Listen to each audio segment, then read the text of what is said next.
They walk among us convinced that the world owes them something. They put their desires at the center of the universe, wrapped in self-confidence, merit, or freedom.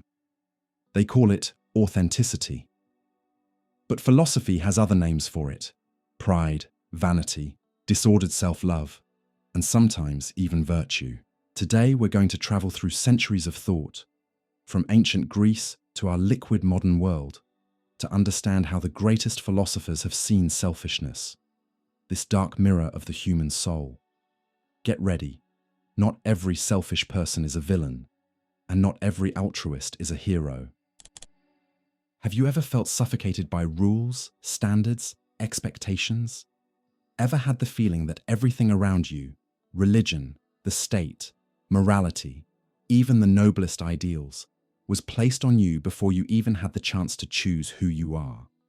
If so, you've already taken a step into the world of Max Stirner, one of the most radical and provocative philosophers of the 19th century. In his book, The Ego and Its Own, Der Einzige und sein Eigentum, 1844, Stirner doesn't just question traditional structures of authority, he tears them down without mercy. For him, everything that commands us, limits us, or defines us is a ghost. And these ghosts don't live in haunted castles, but in the ideas we treat as absolute truths: God, state, morality, truth, humanity, love. All of them are inventions, mental constructions that steal our uniqueness. Stirner proposes what he calls radical egoism. But careful. This is not the cheap, petty kind of egoism of someone who only thinks about money or advantage. Stirner's egoism is deeper, almost existential. It starts from the idea that each individual is a unique one, a one-of-a-kind being, impossible to repeat, that comes before any concept or definition. Nothing can be more sacred than you yourself. No principle is greater than your own will. No morality is more important than your desire. Stirner writes, "I have set my affair on nothing." That sentence, which opens the book, is already a philosophical earthquake. It echoes as an absolute refusal of any cause outside the individual. Stirner doesn't fight for God, or humanity, or justice. He fights for himself, only for himself. And he believes that any cause that demands his sacrifice is stealing his sovereignty. Stirner uses the word spectres or ghosts for these abstract ideas that control human life. Religion, for example, is seen as a power that forces us to live for an after, a later, some unreachable ideal. The state demands obedience, morality demands purity, society demands conformity, and in the middle of all that, we end up living a life that isn't really ours. We live for them, for something outside of us. For Stirner, these concepts are just as oppressive as the old gods. And the most dangerous part, even when we think we are free, when we become atheists, anarchists, humanists, many times we're just trading one ghost for another. The Christian God is replaced by man, progress, justice, but the mechanism is the same, an ideal that demands sacrifice from the individual. Stirner refuses to keep playing that game. He flips the board. What matters is no longer truth, morality, or the common good. What matters is you, as a concrete, desiring, singular being. He writes, "Man is the highest being for man," says humanism. But I say, the highest being is only the being that is mine, and it is not man, but I myself. This unmasks the humanism of his time, showing that even the most progressive ideas still put the individual at the service of some abstract collective. The title of the book already sums up Stirner's whole philosophy: the ego and its own. The unique one is each irreducible individual who cannot be fully captured by any category, group, or concept. Property is everything he can make his own, not just in the legal sense, but in an existential way. For Stirner, you don't belong to anything, but everything can belong to you, as long as you truly claim it as yours. That applies to ideas, values, relationships, even causes. He doesn't say we have to destroy everything. He simply says, embrace only what serves you, what strengthens you, what is truly yours. Nothing should be sacred, not even freedom. If freedom forces you to give up yourself, then it's already another prison. Here we reach the most provocative and, at the same time, most liberating point in Stirner. The authentic egoist is not someone who destroys everything. It's someone who creates everything from within. He's not a nihilist in the negative sense. He rejects false truths so he can build his own reality. Stirner doesn't want to create a new doctrine. Quite the opposite. He blows up every doctrine. There is no ethic of egoism in Stirner. There are no commandments. There is no you must. There is only power, the power to take ownership of life. The egoist is sovereign because he recognizes himself as the source of meaning. He doesn't live for ideas. He devours them. Everything is nothing to me, but I am everything to myself. That is the climax of Stirner's ego. The world may be a stage full of ghosts, but you, as the unique one, can be the author of the play. Stirner doesn't just refuse religious dogmas, he also attacks secular moralities, like Kant's. While Immanuel Kant says that duty must be done for the sake of duty, that is, morality has to be universal and impersonal, Stirner basically answers, why should I act according to a duty that didn't come from me? Kant's categorical imperative for Stirner is just another attempt to enslave the individual under the mask of reason. Stirner exposes this kind of morality as just another form of obedience, maybe more sophisticated, but no less oppressive. And here we find one of the strongest lessons in Stirner's philosophy. There is no neutral morality. Every morality serves someone, and almost never you. We usually imagine that a world full of egoists would be chaotic, violent, immoral. Stirner surprises us by proposing something else. The voluntary union of individuals who are aware of themselves, who don't submit to any higher authority, but come together out of mutual interest. He calls this the union of egoists. It's not about friendship based on duty or eternal loyalty. It's about an agreement that is constantly renewed, fragile, but honest. Each person comes in with their own will, desires, and strengths, and leaves whenever they want. There's no sacrifice, no obligation, only mutual use and mutual benefit. This view, as radical as it is, anticipates ideas we see today in debates about autonomy, horizontal relationships, and criticism of rigid, hierarchical institutions. Stirner was pushed aside for many years, even among anarchists. He was called crazy, nihilist, a destroyer. But in the 20th and 21st centuries, his thought came back strong, especially among people who feel crushed by a world full of rules, expectations, and universal causes. In times of hyper-individualism, social media, and a crisis of authority, Stirner's question hits harder than ever. Who are you when no one is watching? Do you act out of your own conviction, or out of fear of disapproval? Are you the owner of your life, or just a tenant, obedient to other people's ideas? Stirner doesn't offer comfort. He offers freedom, but it's a demanding freedom, lonely and with no guarantees. A kind of freedom where everything begins and ends with you. Imagine a world with no laws, no state, no authority, where each person acts only according to their own interests, with no external limits. A world where there is no right or wrong, only force, fear, and survival. That scenario isn't fiction. It's the famous description of the state of nature by Thomas Hobbes in his best-known work, Leviathan, published in 1651. For Hobbes, understanding human beings starts with accepting an uncomfortable truth. We are naturally selfish, and it's exactly because we are driven by self-interest that we need something to stop us from destroying each other. The phrase most associated with Hobbes, man is a wolf to man, homo homini lupus, sums up his dark view of the human condition. In our natural state, without any political order or higher moral authority, individuals compete for the same resources, want the same things, fear each other, and even distrust their own allies. Hobbes writes, during the time men live without a common power to keep them all in awe, they are in that condition which is called war. and such a war is of every man against every man. This war isn't just a literal war of weapons and battles, but a war of wills, ambitions, fears, and conflicting desires. And what drives all of this is the natural selfishness of human beings, something Hobbes saw as inborn and unavoidable. We are not, according to him, angels or demons. We are rational creatures, but guided by our passions, desire, fear, hope, ambition.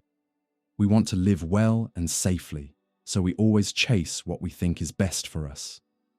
This impulse isn't necessarily evil, but it becomes dangerous when nothing limits it. This is where the idea of ethical egoism comes in. The view that human beings are fundamentally motivated by their own self-interest, and that even behavior that looks altruistic can often be explained as a strategy to gain safety, status, or advantages.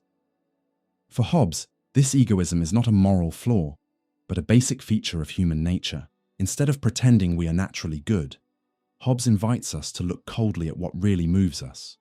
Fear of violent death, the desire for comfort, the instinct for self-preservation. That's why, for him, ethics doesn't come from goodness.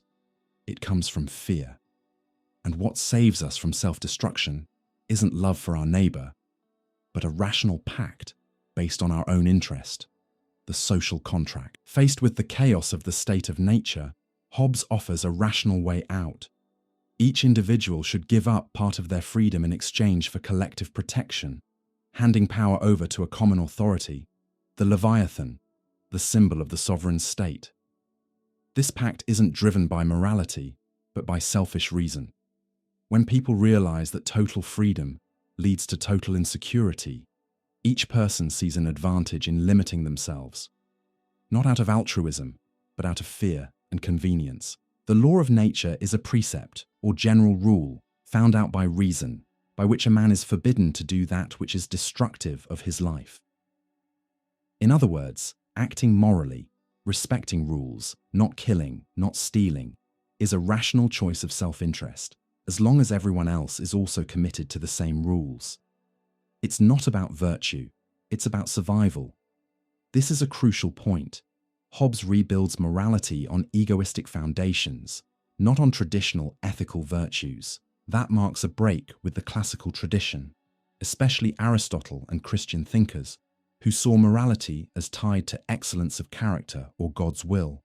Hobbes argues that good and evil are defined socially by what promotes or threatens peace. And that peace is guaranteed by a higher power that everyone fears, the sovereign. The Leviathan is the symbol of that collective power. Hobbes borrows the name from a biblical monster, huge, uncontrollable, feared. For him, the state has to be exactly that, an irresistible force that keeps order and discourages violence. It's not enough to trust people's goodwill. If everyone is guided by their own interests, the only way to have peace is for there to be a power strong enough to punish anyone who breaks the contract. This sovereign, whether a monarch, an assembly, or any other form of government, must have absolute authority. Otherwise, the contract loses its strength and the state of war returns. Here, Hobbes is blunt. Absolute freedom is an invitation to chaos. Freedom with security requires limits, and those limits are set by the sovereign. For the philosopher, this isn't tyranny. It's the only alternative to barbarism. Of course, Hobbes's view has been, and still is, heavily criticized. Philosophers like John Locke, Rousseau, and Enlightenment thinkers strongly oppose the idea of an authoritarian state built on fear. For them, human beings are not driven only by egoism, and political power cannot be unlimited. Even so, the strength of Hobbes's thought lies in his brutal honesty. He doesn't idealize human beings. He doesn't invent utopias. He starts from reality as it is, or as he saw it. A constant struggle for power, control, and survival. And even when he proposes the state as a solution, he doesn't do it out of love for politics, but out of necessity. The same egoism that destroys can also be the egoism that builds, as long as it's controlled by rules, authority, and reason. One of Hobbes's most provocative ideas is that morality doesn't come from empathy, but from fear. Fear of death, pain, insecurity. And that fear pushes us to seek agreements, laws, and limits. In other words, ethics is a product of rationalized selfishness. This hits directly at the idea that morality is natural, instinctive, or divine. For Hobbes, if there is no punishment, no consequences, human beings don't have enough reason to act morally. Is this a pessimistic view? Yes, but it's also deeply pragmatic. Hobbes isn't looking for an ideal, he's looking for stability, and stability, for him, is more important than total freedom. Today we live in complex societies, with laws, governments, and institutions. Many of them shaped by modern contract theorists like Hobbes. But the question he left us is still disturbing. What happens to civilization when authorities lose their strength and individual interests clash with no brakes? We just have to look at moments of political collapse, war zones, and institutional chaos. When fear is no longer contained, Hobbes's logic comes back. Every man for himself, everyone against everyone. And even in everyday social interactions, in times of crisis, inequality, or extreme individualism, the tension between egoism and cooperation returns as a central issue. Do we follow rules because we truly believe in them, or because we're afraid of what happens if we don't? Hobbes's philosophy challenges us to look inward and recognize that behind our values, there may be more primitive instincts, and that civilization is often just a thin layer of control over much older and more powerful forces. Have you ever stopped to think about why a baker gets up early every day to make bread? Does he do it out of love for humanity, because he cares about everyone's breakfast? Adam Smith, one of the founders of modern economics, would say, no. The baker works for himself, for his own interest. And yet, it's exactly because of that that you have bread on your table. That's the central logic behind the idea of the economic man, which appears in his most influential work, The Wealth of Nations, 1776. Smith starts from a simple but powerful premise. Human beings generally act out of self-interest. But what makes his view unique is what he discovers when he follows that idea all the way through.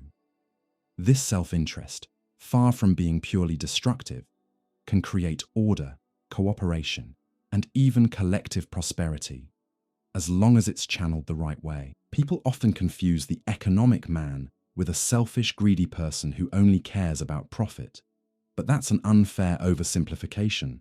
Smith is not celebrating immoral selfishness. He clearly distinguishes blind selfishness from what he calls rational self-interest. At the heart of Smith's theory is the idea that people are naturally inclined to go after what they think is best for themselves, and that in itself is not a problem. The problem only appears when that interest ignores social, ethical, and institutional limits. For Smith, acting out of self-interest doesn't mean ignoring others. It means trusting that, by pursuing your own good, you can end up helping everyone else without even intending to. This is where the famous metaphor of the invisible hand comes in. Smith writes, by pursuing his own interest, he frequently promotes that of the society more effectually than when he really intends to promote it. In other words, even without trying, by seeking profit or personal satisfaction, a person can, through free exchange and competition, create positive effects for society as a whole. Imagine two people. One makes shoes, the other grows rice. Neither of them can live off only what they produce. But if each one focuses on what they do best and then trades their products, both are better off. Neither one has to sacrifice themselves for the other. They just have to look out for their own benefit in a rational and respectful way. That kind of exchange, voluntary, mutual, and driven by self-interest, is the core of Smith's economic thinking. And what's most interesting is that when this happens on a large scale across an entire society, the effects multiply.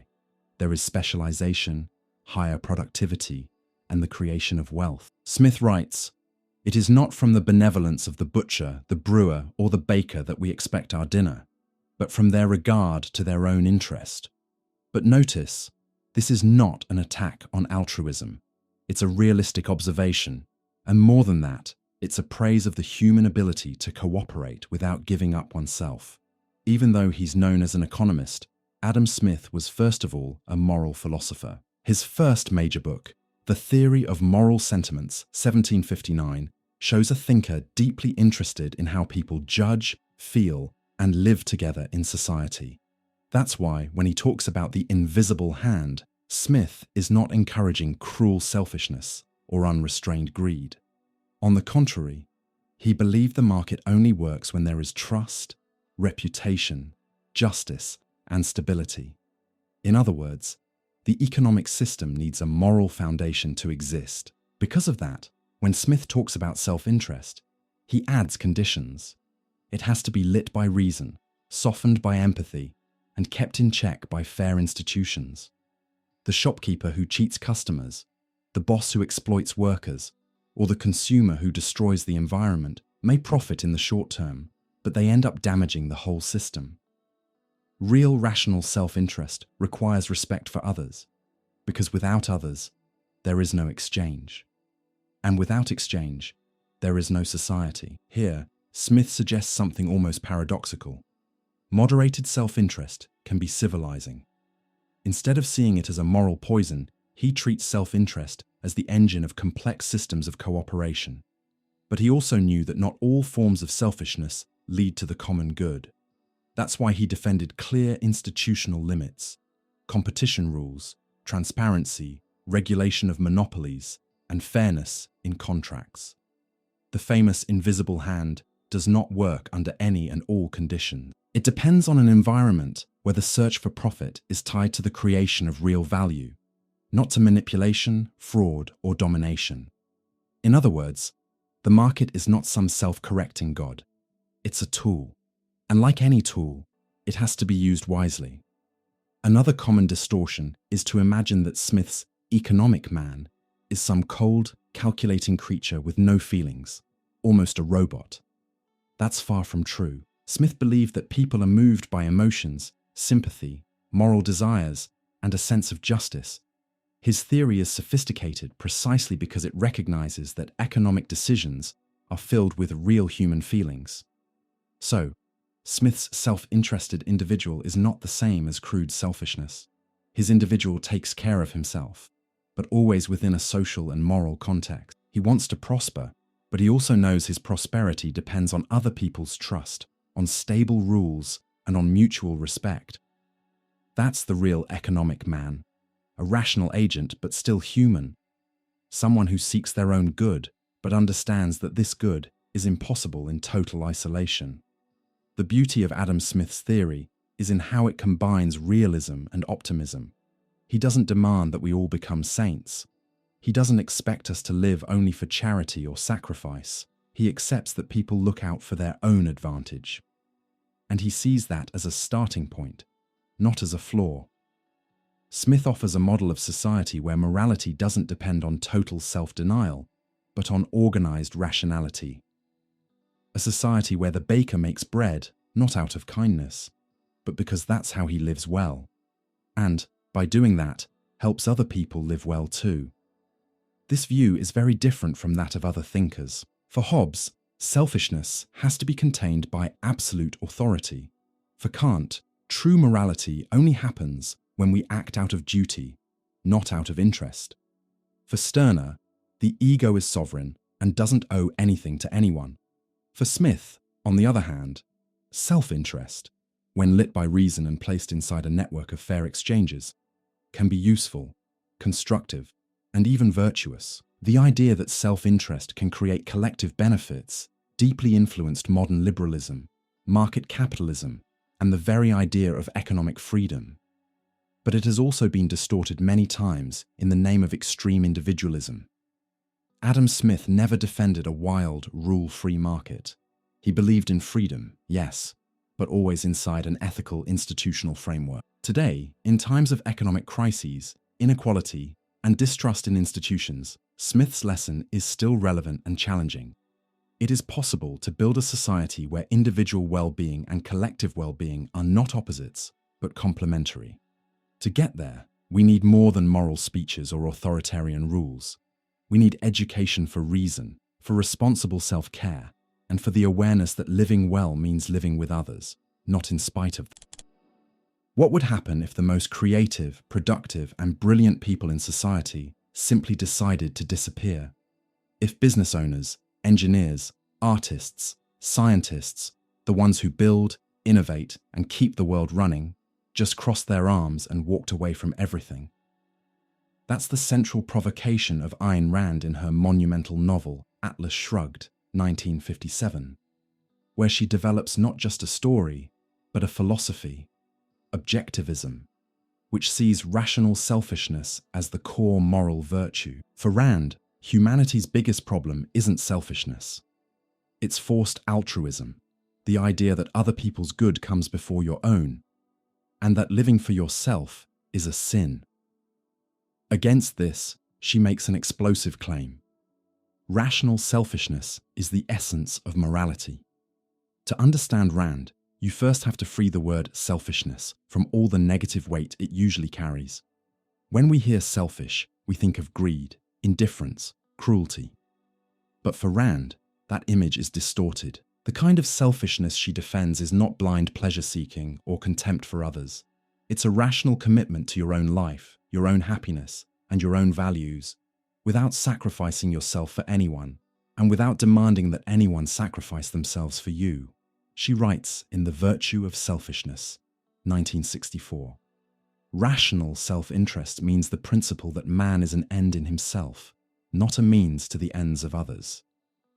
That sentence holds a radical moral shift. Instead of seeing sacrifice as a virtue, Rand sees it as destruction. Living for yourself with integrity and purpose is the only truly moral path. Rand does not hold back in her criticism of altruism, and that's one of the most controversial parts of her thought. Unlike thinkers like Augustine, Rousseau, or even Kant, who saw altruism as an ethical or spiritual duty, Rand sees it as a kind of moral blackmail. For her, altruism teaches that a person's value lies in how much they give up of themselves for others. The more you sacrifice, the more virtuous you are. This, according to Rand, completely flips the logic of life. It turns suffering into an ideal and pleasure into guilt. She asks, why should it be noble to live for others? Why should personal happiness be suspect? Why is success labeled as immoral selfishness, while failure, dependence, and self-erasure are praised as virtues? For Rand, altruism is a tool of control. It demands that the individual give up their own mind and desires, and live for the sake of some collective ideal, humanity, the neighbor, the common good. In the name of these abstract ideas, lives are wasted, talent is suffocated, and mediocrity gets rewarded. The opposite of the altruistic man is, for Rand, the selfish hero, someone who lives with integrity, reason, and productivity. A human being who refuses to bow to guilt, sacrifice, and moral servitude. In Atlas Shrugged, this ideal is embodied in characters like John Galt, Dagny Taggart, and Hank Rearden, people who don't ask permission to exist, who don't apologize for their brilliance, and who defend their right to live for themselves. I swear by my life and my love of it, that I will never live for the sake of another man, nor ask another man to live for mine. That's John Galt's oath, the manifesto of virtuous selfishness. He doesn't want to rule over others, but he also refuses to be ruled by them. He doesn't hate humanity, he just rejects the cult of sacrifice that keeps it chained. For Rand, true human dignity lies in the independence of the mind, and that independence requires each person to think for themselves, act according to their own convictions, and take full responsibility for their own existence. Another central point of objectivism is the defense of reason as the only means of knowledge and the only moral guide. Rand rejects any ethics based on faith, emotion, or authority. Morality, for her, cannot be a set of external commandments, but has to be a rational structure grounded in the reality of human life. What is good? For Rand, it's whatever sustains the life of a rational individual. And what is evil? Anything that destroys that life, whether through irrationality, self-deception, or submission to sacrifice. This rational ethics is demanding. It doesn't tolerate excuses. There's no room for victimhood or dependence. The individual is responsible for their life, their choices, and their consequences. But it's also a liberating ethics. It gives the individual back the right to live for themselves, to create, to love, to prosper, without guilt. People often assume that if everyone were selfish, society would fall apart, that no one would help anyone, love would die, and solidarity would disappear. Rand answers this in a very direct way. Love, to be real, must be selfish. If you love someone, she says, it's because that person represents deep values for you, not because they need you, or because it's the right thing to do. You don't love out of duty. You love out of desire, and that's what makes love real. Love is the most selfish of all emotions. The same applies to friendship, business, and society as a whole. Cooperation between free, rational individuals is mutually beneficial. Each person offers something of value, and by receiving value in return, both sides are better off. There is no sacrifice in that. There is trade. And that trade is the basis of a truly moral society, a society of producers, not parasites. Rand strongly criticizes those who live off others, emotionally, financially, or spiritually. She calls them moral looters, people who feed on the guilt of the productive, who demand support, forgiveness, and resources without offering anything in return. In her philosophy, the worst kind of society is one that punishes success and rewards need. When people say, the strong must carry the weak, she asks, how far and why? What happens when the strong decide to stop carrying? That's the idea behind the shrug in Atlas. Shrugged, the mythical giant Atlas, who holds the world on his shoulders, but one day decides to drop the weight. And when he lets go, the world collapses. Because for Rand, without the creative, productive, rational individual, nothing holds. Rand sees rational selfishness as the spark behind all human creation. It's what gives rise to inventions, art, science, and progress. Every major step forward in civilization came from someone who dared to think differently, who followed their vision against the crowd, and who, because of that, was often called selfish, arrogant, and dangerous. But without those selfish people, humanity stagnates.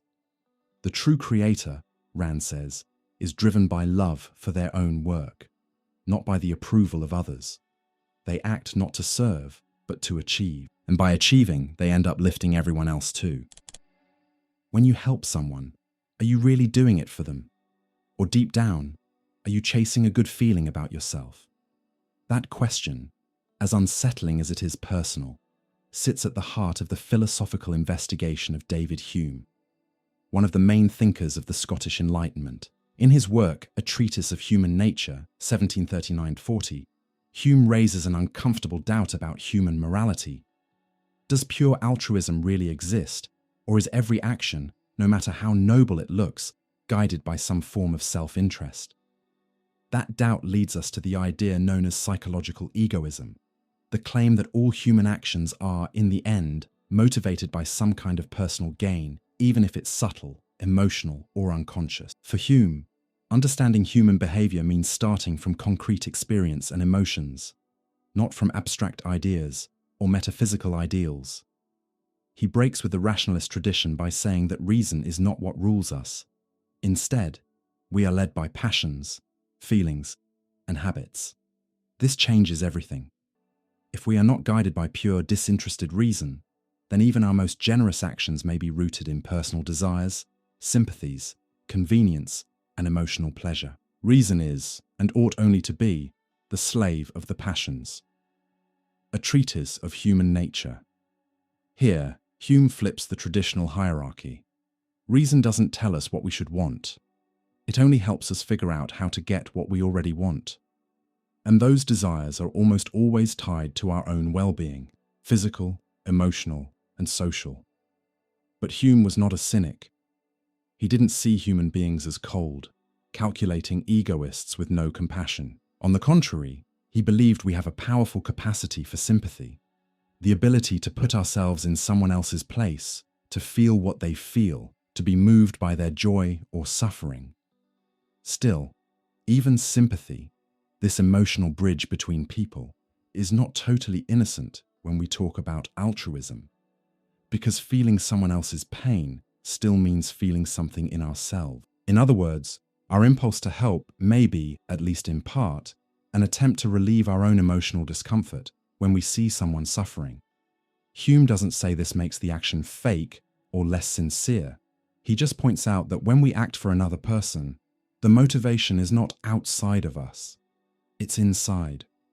No action can be called virtuous or morally good unless it gives us a feeling of pleasure in the survey of it. So in a treatise of human nature, this idea reveals the key to psychological egoism in Hume. Our moral actions, no matter how noble, always pass through the filter of our inner experience. We don't act for the good in itself, but for what that good makes us feel. Hume questions the idea of absolute altruism, that image of a person who acts only for others with no gain, satisfaction, or personal motive at all. For him, this is psychologically unlikely. When you donate money to a cause, don't you feel a quiet sense of pride? When you help a friend, don't you feel a private satisfaction, a confirmation that you're a good person? When you sacrifice something for someone, isn't there a sense of dignity or meaning that, in some way, makes up for what you lost? Those feelings are real and valid, but for Hume, they show that pure altruism, completely free from any psychological benefit, is at best extremely rare, if it exists at all. Most of the time, even our generous actions serve, to some degree, our own feelings. And this is not an attack on morality. It's a way of recognizing how complex human motivation really is. The problem isn't acting with some level of self-interest. The problem is pretending there isn't any. Hume also criticizes traditional moralism, especially ethical views that demand total self-denial, like some forms of Christianity or philosophies that praise complete sacrifice as the highest virtue. According to him, these ideas don't match how people actually are. Demanding that humans always act in a completely selfless way is to build an impossible morality that only creates hypocrisy or guilt. Hume suggests a more natural and realistic approach. Admit that passions and interests are part of being human and build morality on our real psychology, not on unreachable ideals. Morality is more properly felt than judged of, a treatise of human nature. This feeling that connects us to others is sincere, but it's still ours. It happens inside us. That's why, even in the most altruistic gesture, we never escape the psychological structure that seeks inner satisfaction. For Hume, morality is not a set of universal objective commandments. It's something that grows out of human relationships, social experience, and shared feelings. When we approve of an action, it's because it gives us a positive feeling. When we disapprove, we feel some form of disgust or rejection. These reactions are shaped by culture, education, and relationships, but they are rooted in the emotional nature of human beings. So even our ideas of good and evil are, in a way, tied to how we feel about certain actions and about ourselves as moral agents. The pleasure we feel when we help someone, the shame we feel when we hurt someone, the pride we feel when we act justly, all of that forms the psychological picture of moral behavior, and in that picture, the self is never absent. It's important not to confuse psychological egoism with ethical egoism. The first is descriptive. It talks about how we do act, motivated by our own interests. The second is normative. It says how we should act, only for our own interest. Hume does not defend ethical egoism. He doesn't say we should ignore others or that it's wrong to act with empathy. On the contrary, he values compassion, sympathy, and generosity. He only argues that even these actions have roots in our own feelings and desires. That distinction is crucial. Hume is not telling us to be self-centered, cold, or indifferent. He's inviting us to look more honestly at what drives us. And when we look closely, we find that the search for happiness, well-being, and moral pleasure is part of what makes us human. In the end, Hume's psychological egoism doesn't destroy morality. It makes it more human and more accessible. He tells us, we don't have to be saints, martyrs, or perfectly selfless heroes to be good. We can be good because being good feels good, because living in peace, helping others, acting justly, all of that feeds something inside us, and there's nothing shameful about that. Hume opens space for an ethics that doesn't demand perfection, but values authenticity, one that doesn't ask for the impossible, but appreciates what is possible. An ethics that is felt before it is just argued, lived before it is preached. And maybe that's the most important lesson. Looking at yourself doesn't mean denying others. It means recognizing that morality starts within us. When Friedrich Nietzsche says that God is dead, he's not just picking a fight with religion. He's announcing the collapse of an entire value system that ruled the West for centuries. Christianity and its morality of altruism, self-denial, and the glorification of sacrifice. Nietzsche doesn't mourn that death. He celebrates it as a form of liberation. And in place of those old values, he calls for a radical revaluation of values, a reinvention of morality based on the affirmation of life, strength, the ego, and the will to power. For Nietzsche, the problem was never selfishness itself. The problem is that civilization learned to hate it. Nietzsche flat out rejects the idea that the ego is something to be repressed, controlled, or purified. On the contrary, he sees the ego as the most authentic expression of life at its highest intensity. The self that wants, that affirms, that fights for itself. That is the self that creates, overcomes, and breaks the chains of traditional morality. The egoism of the higher man is the noble egoism. He wants to create beyond himself. Thus spoke Zarathustra. This noble egoism is not the vulgar greed of the small-minded person. It's not petty self-interest or shallow narcissism. It's an inner force that refuses to bow down, that won't accept living for others or according to inherited standards. It's the impulse that says, I want to live as a creator, not as a copy. Nietzsche sees human beings as value-creating animals, but the values we follow today were built on the denial of life. They were designed to tame, weaken, and flatten us. That's why he talks about the revaluation of values, flipping inherited morality upside down and reclaiming pride in the ego and in individual will.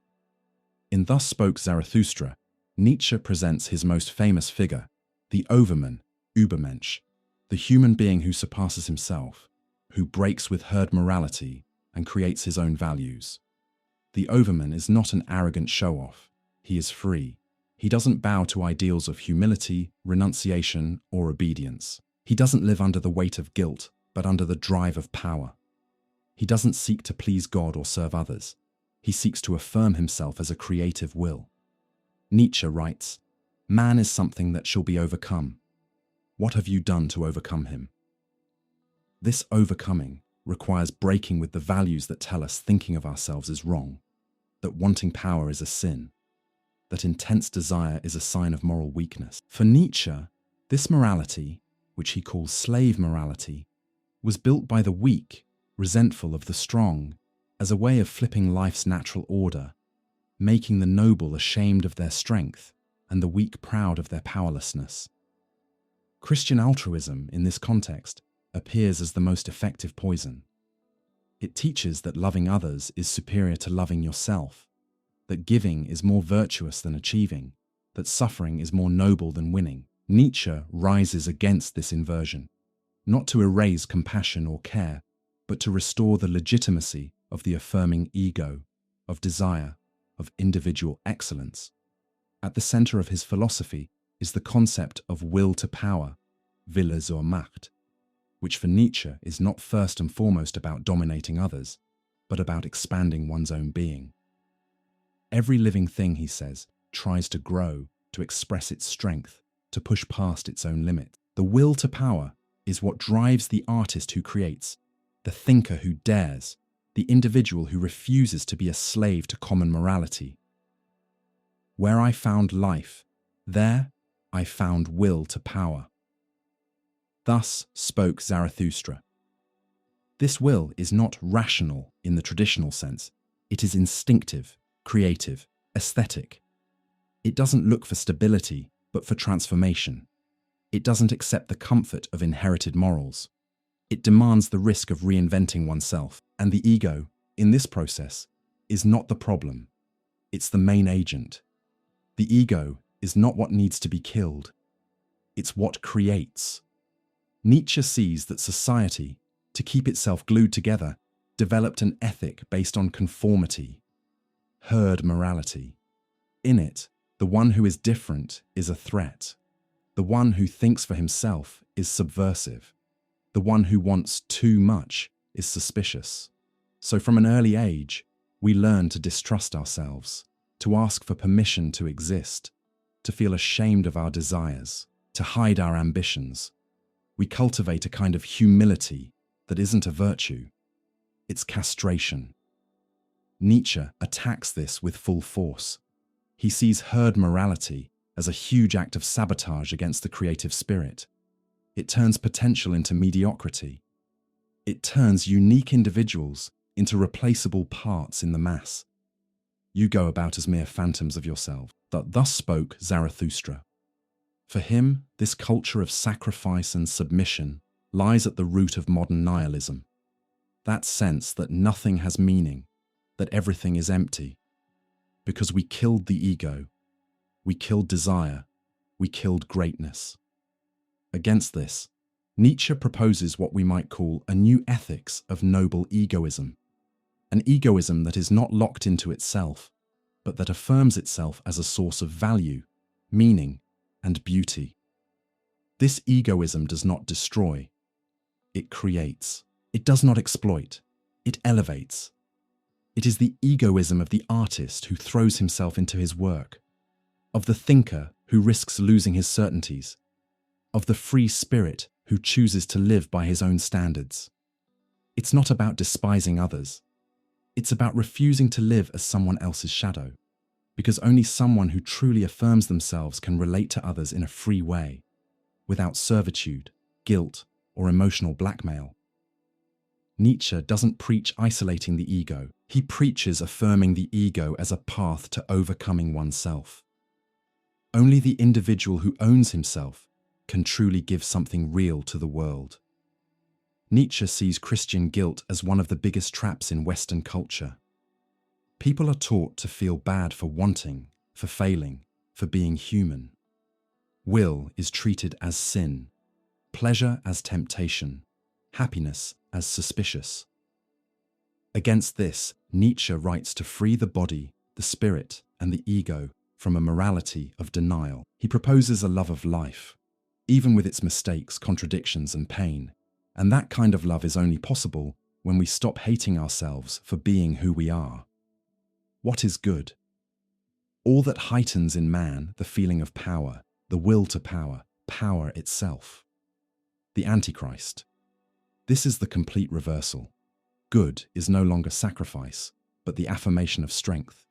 Good is no longer the denial of the self, but the fullness of the self. In the end, Nietzsche throws out a radical ethical challenge with his idea of the eternal return. What if you had to live your life exactly as it is now, over and over again, for all eternity? Every gesture, every mistake, every joy, every pain, all repeated infinitely. The question is not metaphysical, it's moral. It tests how much you actually affirm your life as it is. Are you living in a way you would choose to repeat? Are you being loyal to your own will, your own ego, your own drive to power? Your honest answer shows how authentic your life really is. And only a strong ego, not inflated, but rooted, can answer yes. What makes an action truly moral? What separates a good intention from simple self-interest? For Immanuel Kant, the key is not the result of the action, nor the feelings behind it, but rational duty. In his work, Groundwork of the Metaphysics of Morals, Kant presents one of the strictest and most demanding ethical theories in the history of philosophy. And in it, egoism appears as one of the clearest forms of immorality. The central idea is simple, but deeply challenging. To act morally is to act out of duty, not out of inclination, desire, or personal interest. That means that even if an action brings good results, if it is done only for that reason, it has no moral worth. For Kant, human beings have practical reason, the ability to act according to rational principles, not just instinct or emotion. This reason is the foundation of morality. What sets a moral being apart from a merely instinctive one is exactly this capacity to choose to act according to a universal principle, even when it goes against their own desires. Act only according to that maxim, whereby you can at the same time will that it should become a universal law. Categorical imperative. This is the categorical imperative, the cornerstone of Kantian ethics. It doesn't say act if you feel like it, or act if it benefits you. It says act as if the rule you follow could be valid for all rational beings. That requires that your action be motivated not by egoism or consequences, but by a moral law that is valid in itself. To act out of duty, then, is to act out of respect for the moral law, not because it makes you feel good, or because it's useful, or because it will bring you recognition. Within this ethical system, egoism is seen as immoral not because of its practical effects, but because of its inner principle. When someone acts from self-interest, even if the action itself looks good, it has no moral merit because it isn't guided by the law, but by convenience. For example, if a shopkeeper treats customers honestly only because that brings more sales and improves his reputation, that behavior is not moral in Kant's sense. It might be smart, efficient, and even helpful to society, but it is not ethical because it is based on personal inclination, not on duty. The moral worth of an action does not lie in the effect expected from it, nor in any principle of action that needs to borrow its motive from this expected effect, but solely in the principle of the will by which the action is done. Kant is radical here. For him, the only thing that is good without qualification is a good will. The will to act out of duty, out of respect for the moral law, regardless of the consequences. Everything else, talent, intelligence, courage, wealth, only has moral value if it is guided by this good will. Egoism, on the other hand, puts the I at the center of decisions, which directly violates the universal and impersonal character of morality. By acting out of self-interest, the individual places himself above the moral law, treating it as a tool for personal gain, not as an end in itself. Another key principle of Kant's ethics is the idea that every human being must be treated as an end in themselves, never merely as a means. That means we must not use other people simply as instruments to reach our own goals, no matter how noble those goals might seem. Act in such a way that you treat humanity, whether in your own person or in that of any other, always at the same time as an end and never merely as a means. This principle clashes directly with the logic of egoism, which almost always tends to use others as tools for pleasure, profit, status, or security. Even when the harm seems small or invisible, the root of the action is still the instrumentalization of the other person. For Kant, this kind of conduct violates human dignity, because it treats another person's rationality as disposable. And as beings with reason, we are called to recognize this dignity not only in others, but in ourselves. To respect others as ends is also to affirm our own humanity. Kant knows that we often act out of inclination, out of love, compassion, empathy, or desire. He doesn't deny that these emotions exist, but he makes a crucial distinction. Acting out of inclination can match what duty requires, but it only has moral worth when the action is done out of respect for duty, even against inclination. Imagine someone who helps another person because they feel empathy. That is noble, but it's not moral in the Kantian sense. Now imagine someone who does not feel empathy, who doesn't feel like helping at all, but still helps because they know it is their moral duty. For Kant, it's this second person who is truly acting morally. This rigor forces us to examine our motivation. How many times do we do good simply because it makes us feel good? How often do we treat others well because we expect something in return, even if it's just gratitude? For Kant, these actions are not immoral. but they are morally neutral. True morality begins when we resist inner egoism and let ourselves be guided by a law that would still hold, even if we were alone in the world. Morality, for Kant, is an exercise of autonomy, not of outside obedience. Being free is not doing whatever you want. It is acting according to a law that you yourself, as a rational being, recognize as universal. In this sense, the egoist is not free. He is a slave to his inclinations. He acts from impulse, convenience, or desire. The morally autonomous individual, by contrast, submits to practical reason, acts according to principles he could want everyone to follow, and therefore acts with true freedom. Autonomy is therefore the ground of the dignity of human nature and of every rational nature. Kantian ethics is, in this way, an ethics of rational freedom. It demands that the individual rise above himself, overcome his egoism, and become a kind of universal lawgiver. This takes courage, the courage not to be led by one's own desires, but by principles. The categorical imperative is not just an abstract formula, it's a moral test. The question it forces us to ask is simple and devastating. What if everyone acted the way I'm acting right now? If the answer is that this would lead to contradiction, injustice, or the collapse of mutual trust, then the action is immoral. Think of the selfish liar. He lies to gain an advantage. But if everyone did the same, the very idea of truth would fall apart.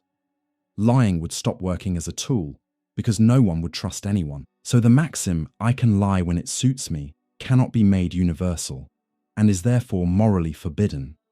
So egoism is condemned not because of its outcomes, but because the maxim behind it cannot be turned into a universal law without contradiction. Kant demands that we see ourselves as citizens of a moral kingdom, where every action must be able to be shared by all, regardless of individual interests. Morality is not something subjective or optional. It is a demand of reason itself. Kantian ethics is in many ways a response to the weakness of ethics based on feelings, results, or inclinations. It looks for a solid, unconditional foundation, a moral principle that doesn't depend on circumstances, psychology, or usefulness. That's why Kant is so strict with egoism. He sees this kind of motivation as a threat to the very possibility of universal morality. Egoism reduces the human being to the particular, the circumstantial, the accidental. Morality, on the other hand, raises us to the level of beings capable of legislating what is good in any time, place, or situation. To be moral for Kant is to be worthy of the humanity within us. And that dignity begins when we stop asking, "What do I get out of this?" and start asking, "Is this just?" Imagine a human being alone, naked, with no tools, no property, living in the middle of nature. He doesn't know laws, markets, or competition. He doesn't need to prove anything to anyone, doesn't feel envy, pride, or shame.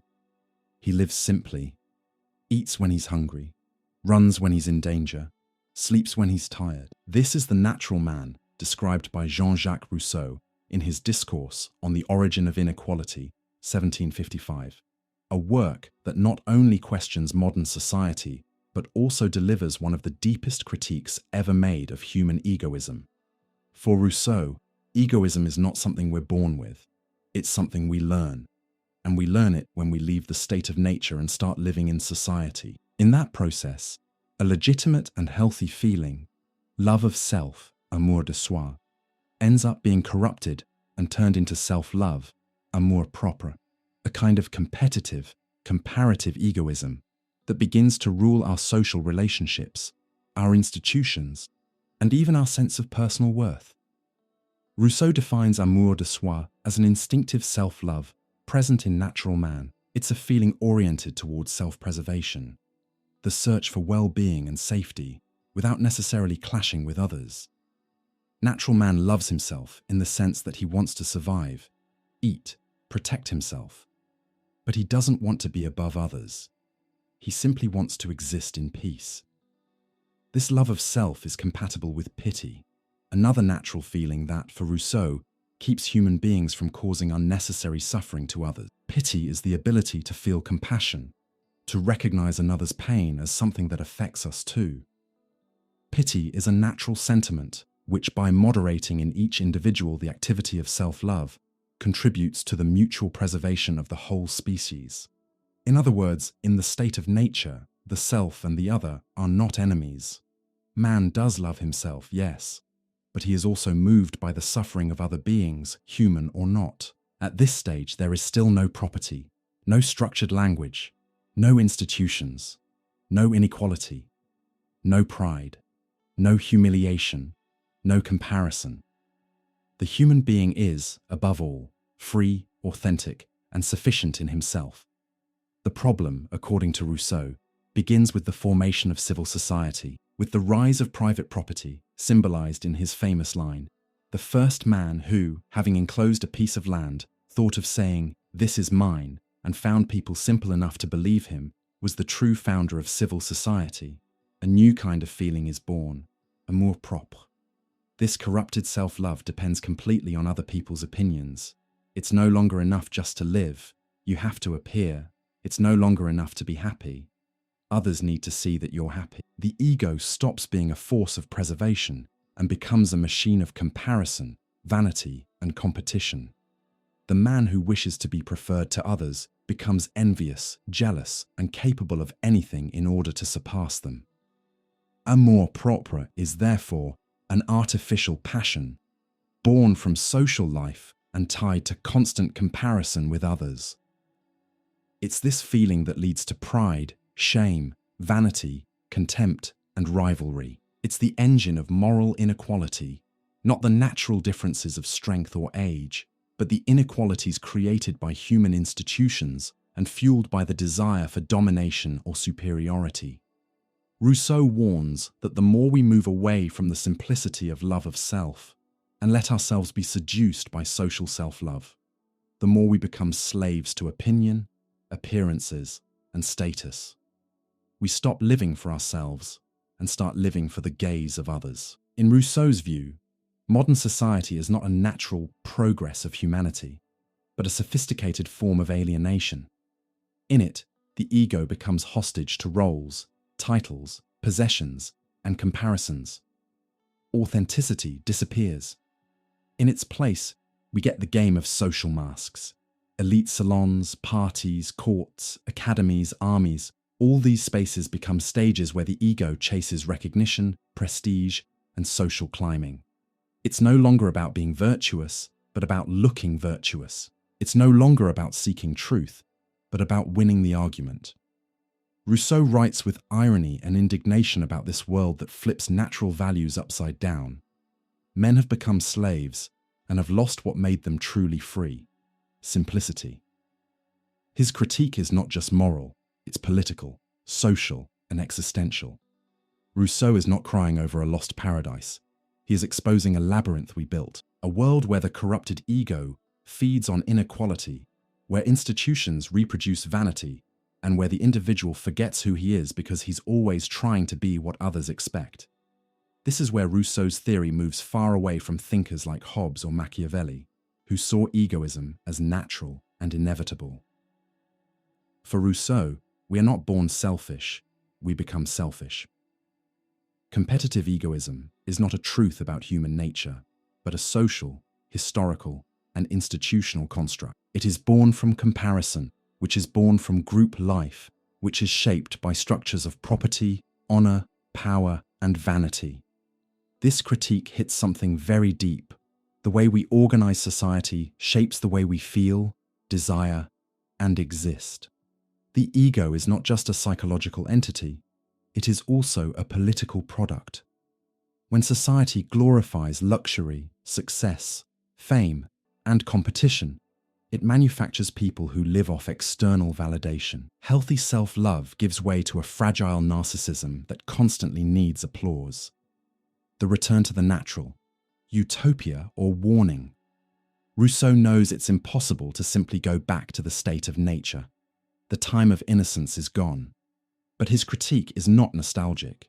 It's a warning about the risks of unchecked egoism that arises from the very structure of civilization. By distinguishing amour de soi from amour propre, he invites us to recover something more essential, more authentic, a way of existing that doesn't depend on constant comparison, that is enough in itself, and that is grounded in natural feelings like compassion. Rousseau doesn't romanticize primitive solitude, but he does suggest we rethink the values that hold up our institutions: meritocracy, vanity, the cult of appearances.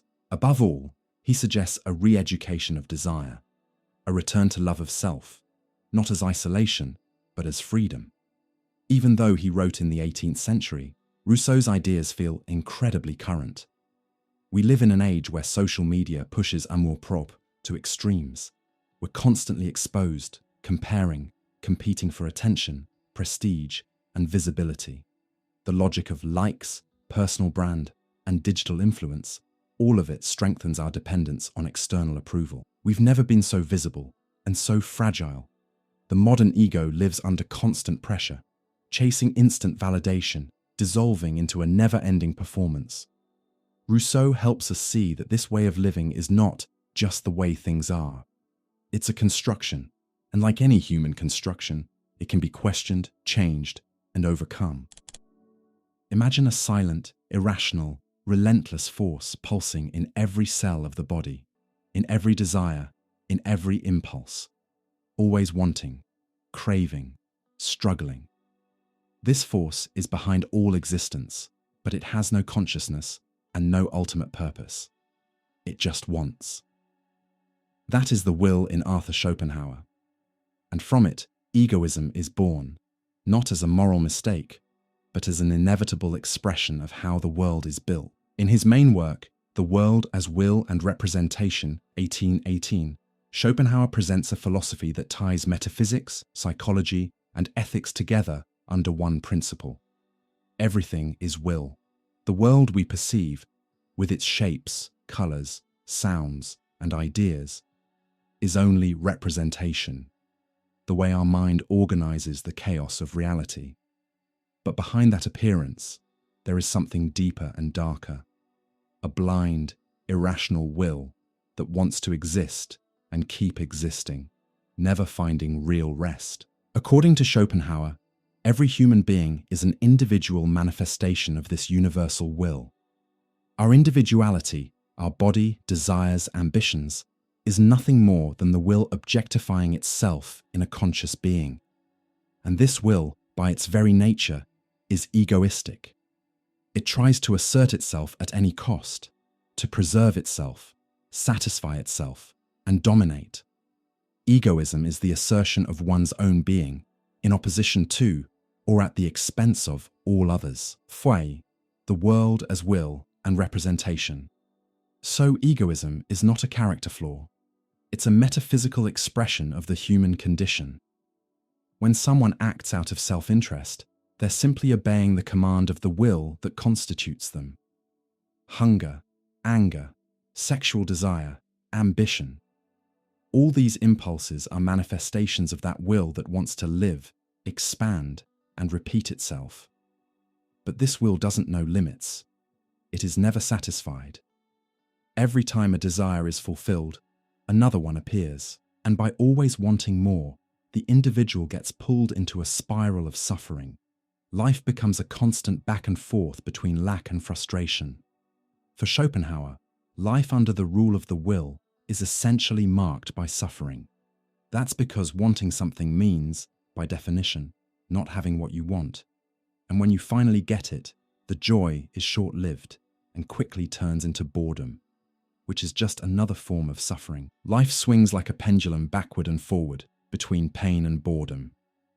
The world as will and representation. This existential and deeply pessimistic diagnosis puts egoism in a new light. It's not just immoral, it's tragic. It traps us in an endless cycle of suffering, because when we affirm the will in ourselves, we also affirm the pain that comes with it. The egoist, then, is someone who tightens the chains of their own prison, fighting for desires that never stop, hurting others and themselves in the process. But Schopenhauer doesn't end his philosophy in despair. For him, there is a way out, not by affirming life, but by denying it. And this is where his ethics takes shape. True morality begins when a person is able to deny their own will. This denial is not just rational. It's deeply intuitive and almost spiritual. It appears when consciousness sees through the illusion of individuality, when a person realizes that the other is not truly separate, but another manifestation of the same will that lives in them. Compassion is the basis of all true morality. On the basis of morality.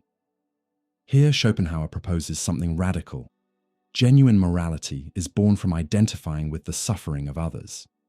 It's not about rational calculation or a duty imposed from outside. It's about feeling in the other the same pain that beats inside us. It's realizing there is no isolated I, but a universal stream of shared suffering. This experience is what makes true altruism possible, not as shallow charity, but as a deep renunciation of the ego. In a world ruled by egoistic will, every compassionate act is an ethical miracle. When someone helps another person without looking for reward, when they ease someone else's pain without wanting recognition, when they act out of quiet love, in that moment, they deny, even if briefly, the tyranny of the will. This kind of altruism, for Schopenhauer, cannot be taught or forced. It springs from a direct perception of the unity of all beings in suffering. It's the moment when the I dissolves a little, and the other stops being a stranger and becomes an extension of one's own being. His ethics of compassion is a negative ethics. It's not about building grand projects of doing good or changing the world, but about ceasing to do harm, stopping the spread of pain, and refusing to assert one's own will at the expense of others. Justice consists in injuring no one, kindness in preventing others from being injured. In this sense, altruism is not heroism, it's liberation. It's the moment when a person interrupts the chain of egoism and violence and creates a space for silence, care, and respect. Beyond compassion, Schopenhauer mentions two other paths to overcoming egoism and the will: aesthetic experience and asceticism. In aesthetic contemplation, when we stand before a work of art, a poem, a symphony, or even a landscape, we step outside ourselves, forget our desires for a moment, and enter a state of pure contemplation. In that moment, the ego disappears, and the will is suspended. This disinterested, absorbed state is, for Schopenhauer, a glimpse of liberation. Not because it solves life's problems, but because it shows that there is a human experience beyond constant wanting. The second, more demanding path is asceticism, actively renouncing pleasures, ambitions, sexuality, and competition. The ascetic is the one who, after seeing the illusory and painful nature of the will, chooses not to affirm it anymore. This path is close to what religions like Buddhism or mystical Christianity preach: the dissolution of the ego as spiritual liberation. For Schopenhauer, such mystics are, even if intuitively, in tune with the metaphysical truth of the world. Schopenhauer's philosophy is often labeled pessimistic, but his pessimism is not an invitation to give up. It's a call to clarity. He asks us to see life as it is, driven by endless desire, competition, and pain. But he also shows that, in the middle of all that, there is a possibility of transcendence, not through the ego, but through letting go of it. Unlike views that celebrate egoism as a virtue, like those of Stirner or Rand, Schopenhauer suggests that true human elevation happens when we move beyond the illusion of a separate self, when we stop trying to conquer the world and start understanding it, when we stop fighting against pain and begin to welcome the one who suffers. That is the deepest point of his ethics. Liberation doesn't come from conquest, but from compassion. Altruism is not a duty we perform grudgingly, but a kind of moral awakening that reveals the hidden unity of all existence. For a lot of people, making moral decisions feels like a constant tension between what's good for them and what's good for others. John Stuart Mill, in his defense of utilitarianism in Utilitarianism, 1861, offers a powerful and demanding answer. Doing the right thing means acting in a way that maximizes happiness, not just for yourself, but for the greatest number of people possible. Utilitarian ethics is, above all, an ethics of consequences. But with Mill, it gains emotional, intellectual, and moral depth. Instead of being just a simple pleasure versus pain math problem, he introduces a key distinction. Not all pleasures are the same, and selfish pleasure, focused only on yourself, is lower than the kind of well-being that takes others into account. Mill starts from a simple but revolutionary idea. Happiness, understood as pleasure and the absence of suffering, is the only thing we desire for its own sake. Everything else we chase, knowledge, virtue, health, money, only has value because it contributes, directly or indirectly, to our happiness or to the happiness of others. Actions are right in proportion as they tend to promote happiness, wrong as they tend to produce the reverse of happiness. Utilitarianism. For Mill, morality is not some duty imposed from the outside, nor blind obedience to tradition. It comes from the awareness that we're all connected by our ability to feel pleasure and pain. Because of that, our actions carry a weight that goes beyond our individual experience. Different from ethics centered on intention, like Kant's, or on abstract duty, Mill cares about the actual effects our actions have in the world. It's not enough to act with good intentions. You have to think about how your choices affect other people's well-being. One of the most refined parts of Mill's ethics is his distinction between lower and higher pleasures. He criticizes the idea that happiness is just about immediate sensual pleasures, food, comfort, entertainment, and argues that some pleasures, even if harder or more demanding, are more valuable. It is better to be a human being dissatisfied than a pig satisfied. Better to be Socrates dissatisfied than a fool satisfied. Here, Mill rejects the idea that every kind of pleasure has the same weight. Reading a good book, building a deep friendship, admiring a work of art, or fighting for justice. These experiences involve our intelligence, our moral sense, and our dignity. They create higher pleasures, more lasting, and more worthy of human nature. Egoism, for Mill, shows up when someone constantly chooses the lowest pleasures and ignores how their actions affect others. It's when the well-being of other people is pushed aside for the sake of momentary satisfactions.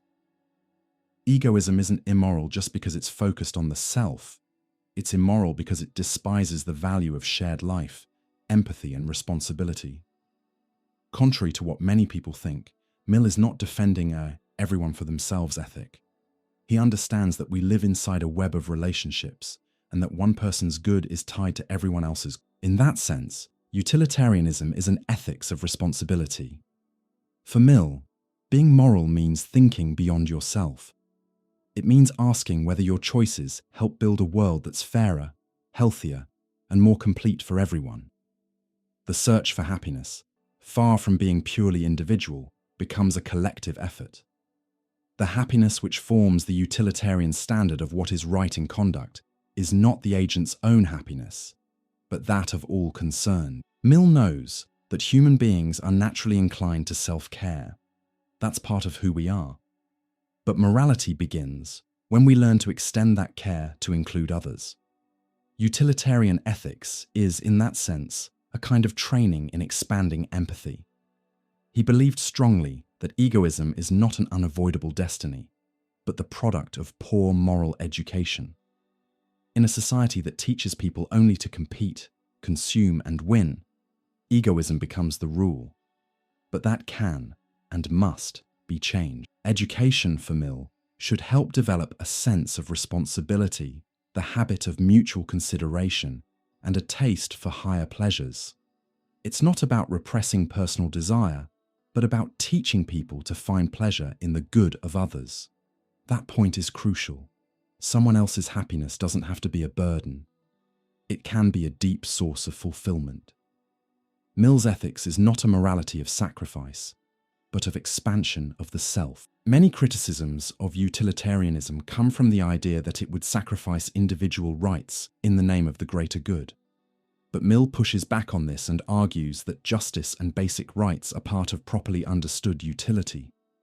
He says that a just society, where people's rights are respected, where there's legal security and freedom, is a necessary condition for lasting happiness. In the long run, violating rights, even in the name of some supposed greater good, creates fear, resentment, and instability.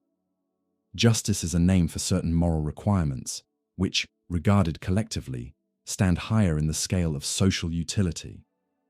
So protecting individual rights is not a problem for utilitarianism. It's essential to it. Freedom of speech, property rights, respect for personal choices, all of this contributes to a society where collective happiness is possible. Mill also recognizes that acting morally is not just a matter of cold, rational calculation. Feelings play a central role.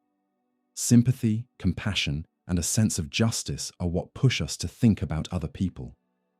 That's why utilitarianism demands more than logic. It demands sensitivity.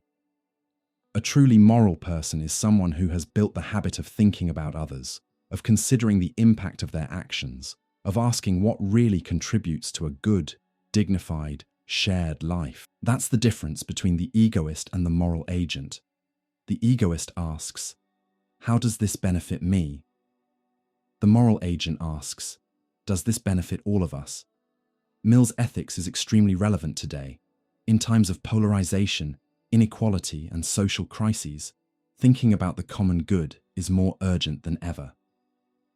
The logic of egoism, which reduces everything to individual gain, is pushing us toward moral and ecological exhaustion. Mill reminds us that our actions have effects that go far beyond immediate self-interest.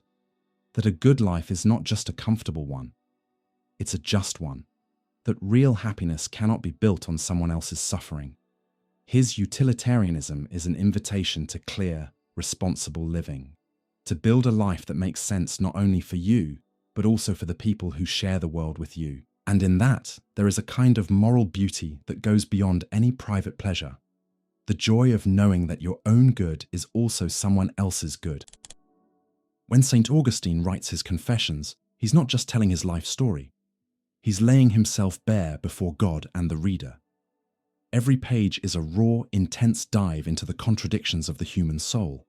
And in that dive, he identifies a force that kept him away for years from goodness, truth, and inner peace itself. A disordered love for his own self. For Augustine, egoism isn't just a human tendency, it's a spiritual wound, a break in the proper order of the will that turns a person into the center of the universe and pulls them away from the highest good, which is God. At the heart of this view is the idea that sin is born when we love what is lesser as if it were greater, and nothing is lesser than the self when compared to God. One of Augustine's deepest ideas is that evil has no substance of its own. It's not an independent force. Evil is the absence of the right order of love. It's a distortion, a corruption, a misdirection of love away from the one who should be loved above everything, God. I became a land hard to cultivate for myself. Confessions. Here Augustine admits that it was his own will, not his external circumstances, that led him into a disordered life. This disorder of the will is what he calls concupiscence, attachment to lower things, out-of-control desire, the chase after temporary pleasures as if they were ultimate goods. Egoism is therefore a sickness of the will. When a person turns inward toward themselves instead of turning toward God, they get lost. It's not a healthy, natural self. It's an inflated, self-sufficient, closed-in ego that thinks it can find happiness on its own. Looking back on his youth, Augustine realizes that his sinful actions didn't come from pure evil, but from love pointed in the wrong direction, a love focused on himself and on the pleasures of the world. He calls this amor curvus, a love curved in on itself. This image is powerful. The sinner is someone bent over, folded inward, closed to what is above, unable to lift their eyes to the transcendent. I loved my own ruin. I loved my own fall. Confessions. Egoism is, in this sense, a form of idolatry because it puts something that is not God, the self, at the center of decisions. Augustine insists that sin is not just an act. It's a state of disorder in which love loses its proper hierarchy. The right order of love is God above all. The neighbor as an expression of God's love. Oneself, but integrated into this greater love. When this order flips, destructive egoism appears. The person loves themselves more than God, and loves God only when it's convenient. They love their neighbor only when it benefits them. Love becomes useful, transactional, a kind of emotional currency used to satisfy immediate desires. Augustine painfully and honestly describes his life before his conversion, a youth given over to sensual pleasures, intellectual ambition, and a constant hunger for recognition. He doesn't see that as a free life, but as a life in chains. I was a slave to my passions. Confessions. Egoism, for Augustine, shows up mainly in this blind surrender to desire, desires that promise happiness but deliver restlessness. Chasing pleasure for its own sake doesn't free you, it controls you. It traps the soul in a chain of needs that are never fully satisfied. This connects directly to his famous reflection on the theft of the pears, a seemingly small event, but philosophically huge. Augustine admits he stole pears not because he needed them, but because he enjoyed doing what was wrong. The act had no real benefit or purpose. It was pure egoism. The pear theft shows that egoism isn't just about wanting to own something, but enjoying the feeling of placing yourself against the moral order, the pleasure of acting like your own little god. In the opening lines of the Confessions, Augustine writes, "You made us for yourself, and our heart is restless until it rests in you." This sentence sums up his whole spiritual view of the human being. We weren't created to live closed in on ourselves. The ego, when it becomes the center, is too small to fill the human heart. It creates restlessness, anxiety, emptiness. The egoist is always chasing recognition, control, and pleasure, but never finds real rest because they're disconnected from their true source. The human heart is bigger than the self. It was made for the infinite, and only there can it be fulfilled. To fight egoism, Augustine doesn't suggest erasing the self, but reframing it within the right order of love. Sin is loving yourself too much. Grace is learning to love yourself in God. That means, paradoxically, that real self-love only exists when it's under God's love. When God is at the center, the self stops being a tyrant. It becomes a servant of goodness, an instrument of what is right. Self-love becomes healthy and balanced because it no longer tries to fill the inner emptiness with passing things. This movement of returning to the true center is the essence of Augustine's conversion. He describes this process not as a cold decision, but as an inner battle filled with tears, doubts, and a total surrender. Augustine insists that the human will, by itself, cannot free itself from egoism. It is wounded, inclined toward evil, divided. In one of the most intense moments of the Confessions, he talks about wanting to change, but not having the strength. His will was split, as if two selves were fighting inside him, one wanting God, the other clinging to pleasure. He writes, "A new will began to arise in me, but the old one was not yet dead." This division is the clearest sign of egoism, the desire to be good living side by side with the pleasure of staying in sin. The solution, for Augustine, comes through divine grace, which enlightens the will, strengthens the heart, and restores inner order. The ego cannot stop being the center on its own. It has to be drawn towards something greater than itself. Conversion is not a human achievement, but a gift. The overcoming of egoism, in Augustine, doesn't end with giving up pleasures. It is completed when the person starts to live caritas, charitable love, the love that gives itself, the love that reflects God's own love. This love doesn't demand a return, doesn't require recognition. It is generous, patient, deep. It's the expression of a heart freed from itself, because it has found again the true center where it can finally rest. Caritas doesn't erase the self.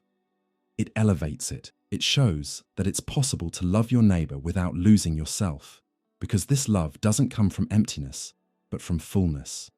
In the end, egoism for Augustine is a kind of spiritual closing, a person curled in on themselves, unable to see beyond their own needs, desires, and fears.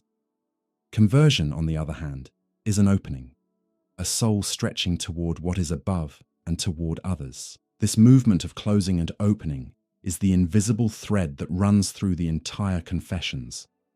And by exposing this inner struggle, Augustine shows that egoism is not just a moral mistake, it's a kind of existential sadness, and that being freed from the ego is not a loss, it's redemption. At the core of the human mind pulses a primitive, voracious, insatiable energy. It doesn't know limits, doesn't distinguish right from wrong, doesn't care about other people. It just wants, and it wants everything for itself. This force is the id, the deepest unconscious layer of the mind, and also the place where, according to Sigmund Freud, egoism is born. In the ego and the id, Freud breaks with the idea of a single, unified, fully conscious self and reveals a mind divided into conflicting forces.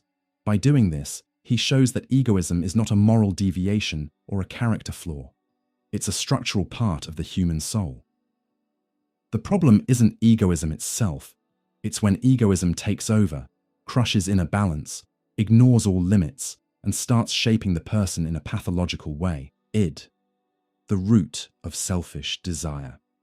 In Freudian theory, the id is the oldest layer of the mind. It is completely unconscious and operates according to the pleasure principle. That means its only function is to seek immediate gratification of impulses, desires, and physical and emotional needs, without any concern for reality, morality, or other people's well-being.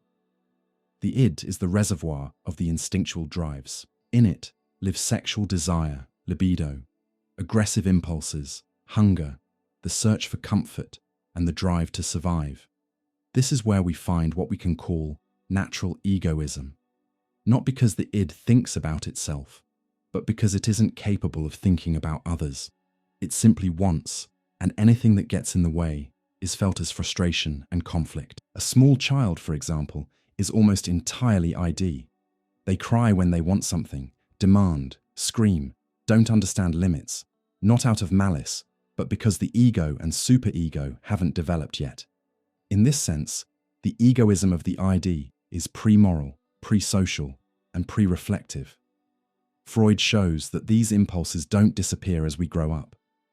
They are repressed, controlled, redirected, but never erased. In the unconscious, the id keeps on wanting without breaks, and that's why the ego has to appear. The ego is born from the need to deal with the outside world. It's the part of the mind that tries to satisfy the id's desires in a way that fits reality. Unlike the id, the ego follows the reality principle. It understands that not everything can be done, not every desire can be fulfilled, and that living in society requires compromise. The ego is the part that decides. The id's natural egoism, when it collides with the real world, has to be moderated, negotiated, disguised. The ego becomes the manager of the mind, trying to satisfy the id without breaking with the world, but also without completely denying those deep desires. In this process, the ego learns to delay gratification, to use strategies, to plan. The desire isn't abandoned, it's refined. The baby who screamed for milk becomes the adult who works for money to buy food. Sexual impulse becomes flirting, seduction, relationship.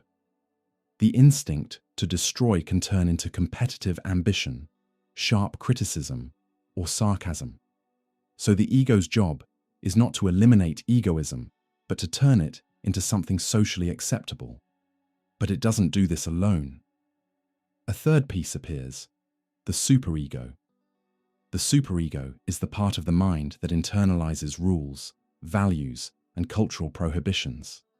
It develops from parents' authority, school, religion, and social morality. It is, in a way, the enemy of egoism, because it is always demanding that the person act responsibly, ethically, altruistically. even at the cost of their own immediate happiness. The superego watches, directs, censors, punishes. The conflict between id and superego can be brutal. The id wants without limits. The superego judges, accuses, punishes. The ego, stuck in the middle, has to deal with the anxiety that comes from this clash. When the superego is too rigid, the person feels guilty for almost any desire, even the most natural ones. Simple pleasure can become a source of shame. On the other hand, when the superego is too weak, the id dominates, and the person lives only for themselves, with no empathy, no limits, no inner brakes. This imbalance is where pathological egoism is born. Freud recognizes that there is a kind of egoism that goes beyond what's natural. It becomes sick, destructive, unable to recognize the other as a real person. This pathological egoism shows up, for example, in extreme narcissism, where the individual sees everyone else as an extension of themselves. In the narcissist, the ego regresses to an infantile state, and other people no longer have value in themselves. They become mirrors, objects, tools. Narcissism can look like confidence from the outside, but underneath it is a refusal to accept frustration, limits, and otherness. Other forms of pathological egoism appear in perverse structures, where pleasure is tied to dominating others, controlling them, and ignoring their pain. Here, egoism isn't just self-absorption, it becomes violence. But Freud doesn't simply moralize these behaviors. He sees them as psychic responses to unresolved inner conflicts. A fragile ego, for instance, might compensate for its insecurity by becoming egocentric, arrogant, or aggressive. Pathological egoism, then, is not a sign of strength. It's a sign of imbalance. A healthy person is someone who can recognize their own desires, but also respect others, the law, and reality. Freud's ethics is not about denying desire. He doesn't suggest that we eliminate egoism, but that we learn to live with it in a mature way. Mental health comes from balance between id, ego, and superego. None of the three should dominate completely. If the id dominates, the person lives only for themselves, in a destructive hedonism. If the superego dominates, the person lives in guilt, repression, and fear. If the ego is strong, it negotiates. It recognizes desire, understands reality, and respects values. This balance is dynamic, fragile, and hard to maintain. That's why for Freud, inner life is a battlefield. Living well means learning to deal with these internal forces without becoming a slave to any of them. Freud knew that unchecked individual egoism threatens social life. That's why he wrote works like Civilization and its Discontents, reflecting on how culture, institutions, and morality act as ways of containing destructive impulses. But that containment has a cost. The individual has to repress desires, give up pleasures, and adapt. The price of civilization is the frustration of the id, and the risk of civilization is the return of the repressed, the moment when egoism erupts again, disguised as hatred, intolerance, consumerism, or war. So Freud is not an optimist, but he's not a nihilist either. He invites us to be clear-eyed. Egoism lives in all of us, but it doesn't have to rule us. We can understand it, moderate it, and transform it, not through blind repression, but through conscious integration. For Emmanuel Levinas, the central problem of philosophy is not being truth or freedom, it's the other. And more than that, our relationship with the other person comes before theory, before reason, before politics. It's not just one topic among many, it's the starting point of ethics itself. In his book Totality and Infinity, Levinas proposes a deep break with the Western philosophical tradition, against centuries of thinking centered on the I, from the Cartesian subject to the Hegelian spirit, from Heidegger's being to Freud's ego. He argues that true subjectivity is only formed in front of the face of the other. And in this encounter, egoism, understood as being closed in on the same, is exposed as the root of injustice. Levinas starts by criticizing the way Western philosophy treated the other, as an object of knowledge, as an extension of the self, as just another part of the same ontological world. From Plato to phenomenology, the other was usually reduced to something understandable, something the subject can absorb, master, and make familiar. This process for Levinas is totalizing. He calls totality this movement in which the self tries to fit everything into its own logic, turning otherness into sameness, the unknown into something predictable. The same does not tolerate the other. It reduces him. The same wants to understand the other in order to neutralize him. Totality and infinity. Egoism is born exactly here, in the effort of the self to keep control over reality, including other people. It's the desire to refer everything back to itself, to subject everything to its own power, to understand, judge, and use. In this context, the other becomes just a topic, a tool, an obstacle, never a free subject. The ethical turning point in Levinas comes when he says that the other cannot be reduced to any concept, and that their presence is irreducible, infinite, transcendent. This encounter is not theoretical. It's immediate, visceral, ethical. It happens in the face of the other. And the face, for Levinas, is not just a physical appearance. It's the way the other shows up to me as someone who challenges me, calls me out, and places a demand on me. The face of the other commands me, "You shall not kill." In that encounter, something radical happens. The ego is interrupted. The I, which lived in its own bubble, organizing the world around itself, is shaken. It realizes that there is someone in front of it who cannot be possessed, cannot be reduced, cannot be fully contained. This is where ethics is born, not as a choice, but as responsibility. The self is responsible for the other even before it agrees to be. It is responsible simply because it is standing in front of someone who suffers, who needs, who looks at it. Ethics, then, is not something we build with reason later on. It is a basic asymmetry. The deepest point in Levinas's thought is that responsibility for the other comes before freedom, before choice, and even before full self-awareness. It's not about deciding to be responsible. We already are. I am responsible for the other without having assumed this responsibility. This responsibility is unconditional because it doesn't come from a contract, reciprocity, or a utilitarian calculation.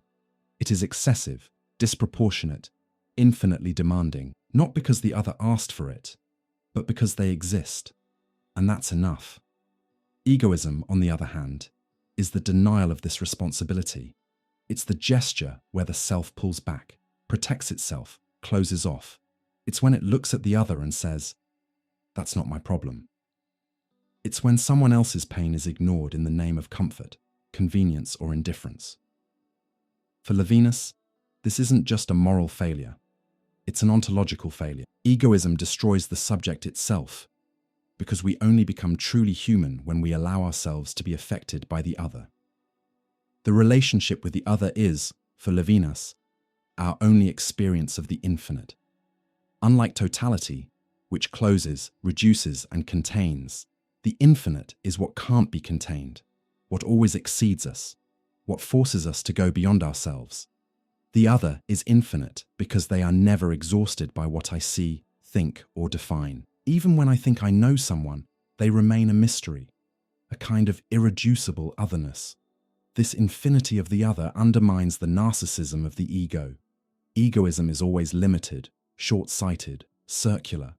Concern for the other, by contrast, opens us to transcendence, to what is new, surprising, and unpredictable. The presence of the other is the first metaphor of the infinite, totality and infinity. The other is, therefore, the place where the human being shows itself capable of going beyond itself, where ethics stops being just a set of principles and becomes a way of existing.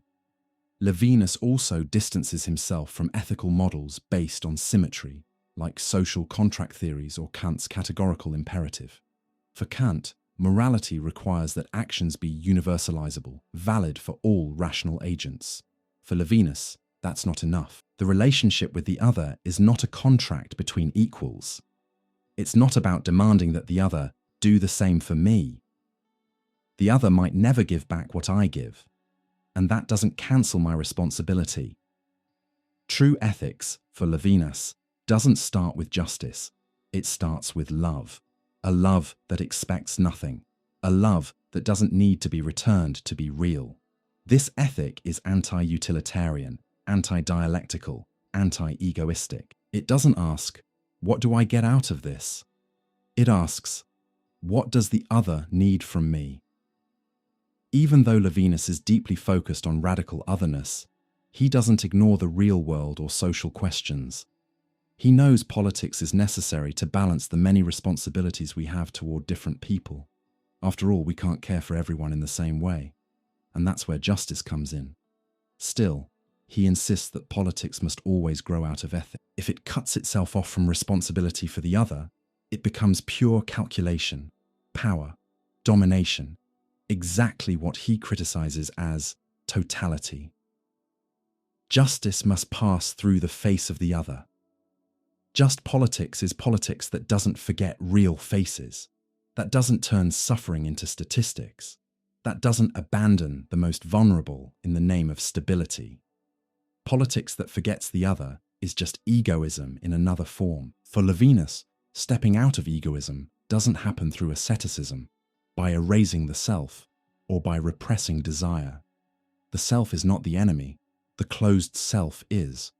The subject doesn't have to disappear in order to love the other, it has to open up. True ethical maturity is the moment when the self is discentered, when it understands that its existence is tied to the existence of the other, not by external force, but because being human is being for the other. Before I am for myself, I am for the other. This shift, from a self-centered I to a responsible I, is the key to what Levinas calls the ethical subject. A subject not defined by strength, knowledge, or control, but by hospitality. Ethics is not just a code. It's a face that calls us, a look that challenges us, a voice that says, "You are responsible for me." The Greek term philautia, often translated as self-love, doesn't carry for Aristotle the same negative weight we usually attach to modern egoism. On the contrary, he sees love of oneself as an essential part of ethical life, as long as that love is properly guided. In his work, Nicomachean Ethics, Aristotle draws a powerful distinction between two kinds of self-love: a low, base egoism that chases profit and pleasure, and a noble self-love that seeks moral excellence and the common good. This distinction is more than just a subtle ethical nuance. It's an invitation to rethink what it means to live well. True self-love for Aristotle is not egoism. It's virtue. It appears when a person wants what is genuinely good, not only for themselves, but for the world around them, through the cultivation of reason, justice, courage, and friendship. Aristotle starts from a simple but transformative idea. Every human being naturally desires happiness, eudaimonia. But this happiness is not a passing pleasure or an emotional state. It's a life lived with excellence, integrity, and purpose. And to reach it, we need to love ourselves in the right way. That is, to desire for ourselves what is truly good. The virtuous man seems to be the one who loves himself most, for he seeks for himself the noblest things. In this sense, real self-love is not vanity, greed, or hedonism. It's rational care for oneself, the effort to become worthy of oneself. The just person, when they act rightly, is not being selfish. They are honoring their own rational and moral nature. They do love themselves, but they know they will only be happy if they are good, just, and wise. What Aristotle firmly criticizes is what he calls lower philautia, the disordered attachment to bodily pleasures, material goods, fame, and power. The person who acts only out of self-interest, who manipulates others for personal gain, who puts themselves at the center of everything, does not truly love themselves. They only chase satisfaction. Ordinary people think that the man who loves himself most is selfish. but that is because they confuse noble self-love with the lower kind. This kind of egoism, Aristotle says, corrupts the soul. It pulls a person away from their highest purpose, virtue, and traps them in an endless chase for external goods. Pleasure passes, wealth can be lost, prestige is fragile. But the excellence of character, once cultivated, becomes a lasting good. Base egoism is, therefore, a form of moral ignorance. The person who seeks only their immediate interest doesn't know what is truly good for themselves. They think they are taking care of themselves, but in reality, they are degrading themselves. One of the most beautiful and profound ideas in Nicomachean ethics is Aristotle's claim that you cannot be a friend to another unless you are first a friend to yourself. True friendship, philia, is born from a mutual desire for the good, not from utility or pleasure alone. And that desire is only possible when a person, first of all, has a healthy relationship with themselves. Friendship for others comes from the friendship we have for ourselves. The virtuous person loves themselves in such a way that they desire their own excellence, and by extension, they also desire the good of the other, because they see the other not as a tool for their own satisfaction, but as someone equally worthy of the good. The vulgar egoist, on the other hand, is incapable of true friendship. They relate to others out of interest, convenience, or advantage, and when the other person stops being useful, they are discarded. In this sense, egoism poisons human relationships. Aristotle leads us to see that real love, for ourselves or for others, is always tied to virtue. It is not possessive or competitive. It is generous, noble, and rational.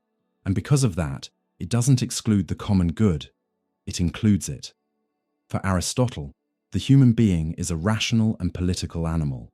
That means our fulfillment only happens in community, in relationships of justice, friendship, and shared life. The egoist who lives only for themselves is, therefore, living against their own nature. The man who lives alone is either a beast or a god. Politics. Book One Noble Self-Love doesn't isolate a person. It draws them into collective life. They do want what is good for themselves, but they understand that their good depends on the good of the city, the justice of its laws, and the harmony of its relationships. True self-love is, then, a love that expands. It finds its full expression in virtuous action directed toward others. And that's why Aristotle thinks the great-souled person, the one who knows their own worth, respects themselves and acts with greatness, is the most worthy of honor. But at the same time, this person is, paradoxically, the least selfish, because their actions are guided not by the desire for profit, but by the pursuit of the good, not by vanity, but by virtue. Aristotelian ethics is deeply marked by the idea of the right measure. Mesotes, every virtue sits between two vices, one of excess and one of deficiency. Courage, for example, lies between recklessness and cowardice. Generosity lies between stinginess and wastefulness. In the same way, self-love also has to be measured. To love yourself too little is to be negligent, servile, or unworthy of yourself. To love yourself too much, without limits, is to become tyrannical, vain, and insensitive to others. The wise person is the one who knows their own worth and lives according to that worth. They don't diminish themselves, but they also don't exalt themselves. They don't abandon themselves, but they also don't close themselves off. This balance is hard. It requires education, habit, and self-knowledge. But it's in this balance that true ethics flourishes. For Aristotle, no one is born virtuous. Moral excellence is something we build through choices, repetition, and examples. And in this process, well-guided self-love is essential. The child who learns to respect themselves, not out of vanity, but out of dignity, grows up more likely to respect others. The young person who seeks excellence out of love for the good, and not just for external rewards, becomes a more just, steady, and honest citizen. That's why cultivating noble philautia is an act of responsibility. It's not just a personal matter. It's a commitment to ethical life and to the community. Many modern thinkers rejected the idea of self-love because they tied it directly to egoism. But Aristotle offers a richer, more human view. He shows that loving yourself well is the first step toward loving others well. Destructive egoism is born from ignorance, from misdirected desire, from a sick soul. But virtuous self-love is born from knowledge, from the awareness that we are made for reason, justice, and excellence. Aristotle invites us to become friends with ourselves, not to isolate us, but to make us more capable of building a good life together. The idea that pleasure can be the basis of ethics is still controversial today. And yet Epicurus, an ancient Greek philosopher, built his whole proposal on exactly that. But the kind of pleasure he defends is not about lack of control, addiction, or cheap hedonism. On the contrary, it's a wise, calm, measured pleasure, a rational pleasure. In his letter to Menocius, Epicurus invites his students, and us, centuries later, to rethink life. He doesn't tell us to renounce pleasure, nor to drown in it, but to learn how to choose it intelligently. For him, the human mistake is not in wanting pleasure, it's in not understanding that some pleasures create pain. The truly wise person doesn't get fooled by momentary desires. They know that not everything that feels good is good, and not everything that hurts is bad. Pleasure is the beginning and the end of the happy life. With this line, Epicurus flips centuries of thinking that treated virtue as something separate from, or even opposed to, pleasure. For him, living well is living with pleasure. But contrary to what people usually imagine, that doesn't mean a life surrendered to the senses. The pleasure Epicurus defends is not excess, but the absence of bodily pain, aponia, and the absence of disturbance in the soul, ataraxia. In other words, pleasure, for Epicurus, is peace. It's a state of balance, tranquility, and inner calm. It's the freedom to live without anxiety, without fear of death, and without being a slave to our desires. That's why the biggest mistake is confusing pleasure with extravagance. The person who only chases immediate satisfaction, who consumes compulsively, who is driven by impulse and raw desire, isn't living a pleasurable life. They're destroying themselves.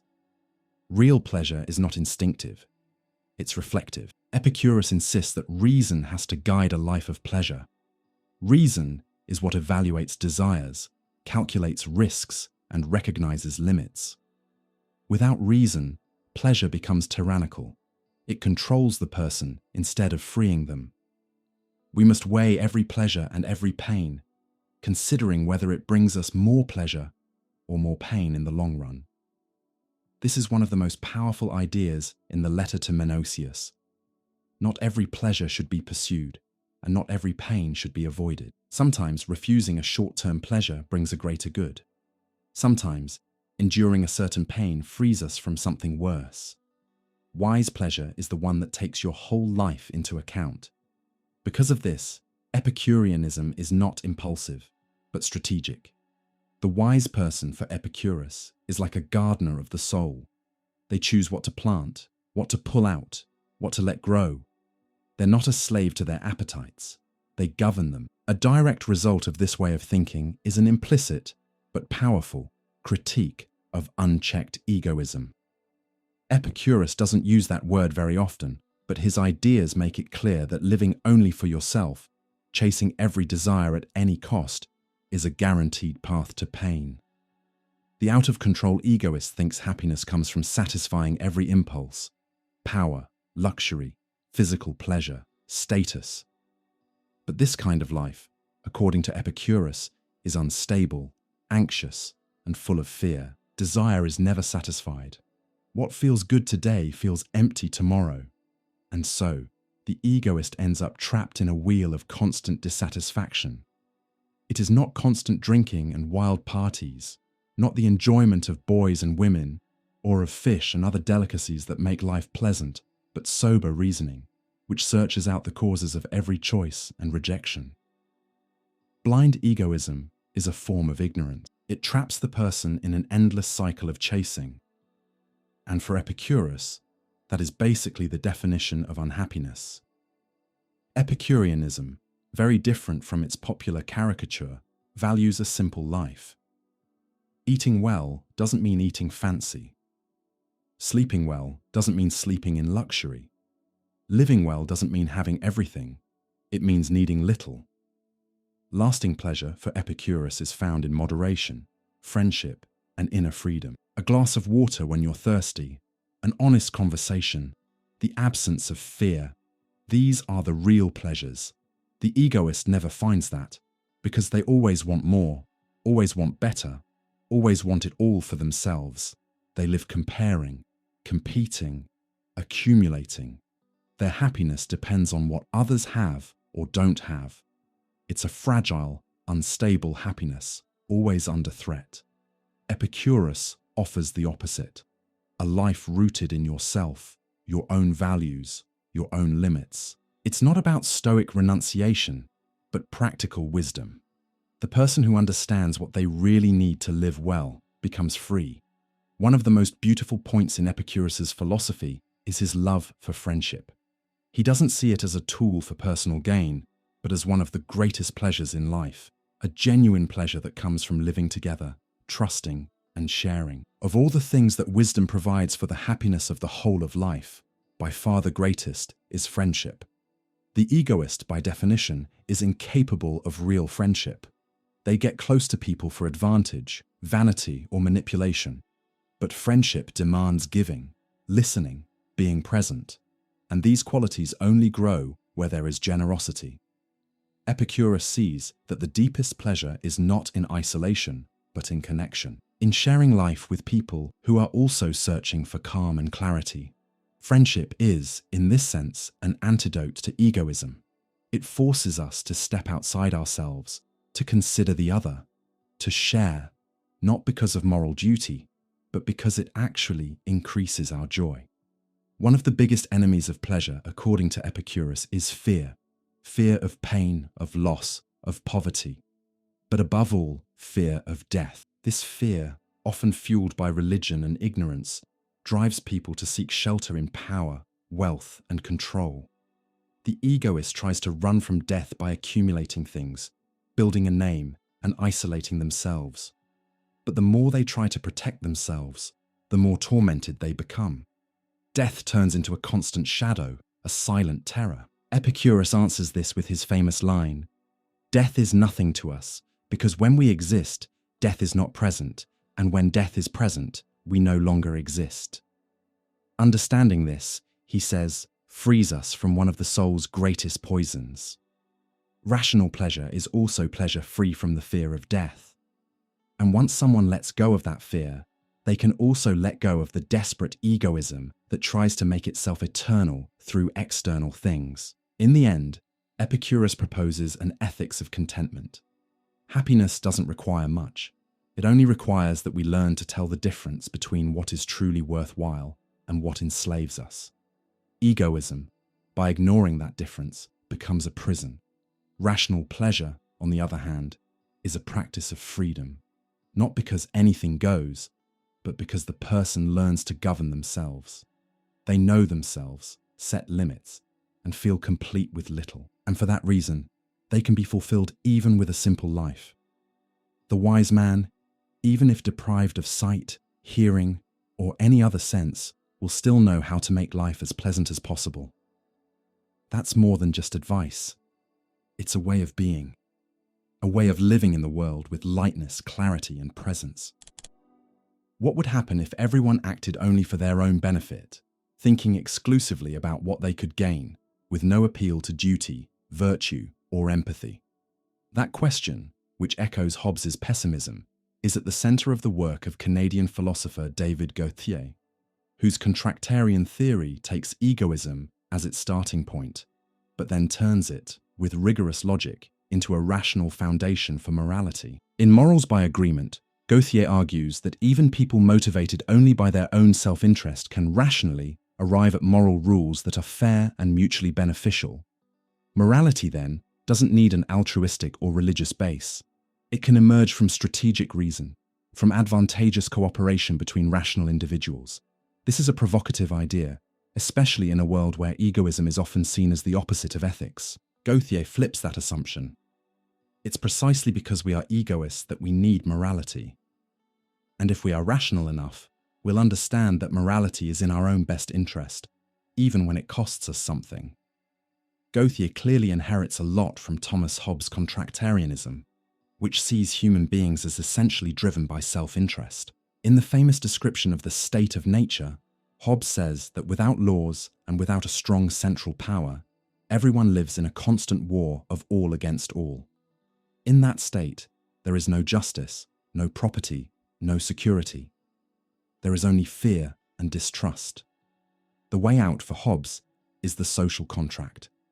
Individuals give up part of their freedom in exchange for peace and protection under a sovereign authority. But unlike Hobbes, Gauthier doesn't place his hopes in the coercion of a leviathan.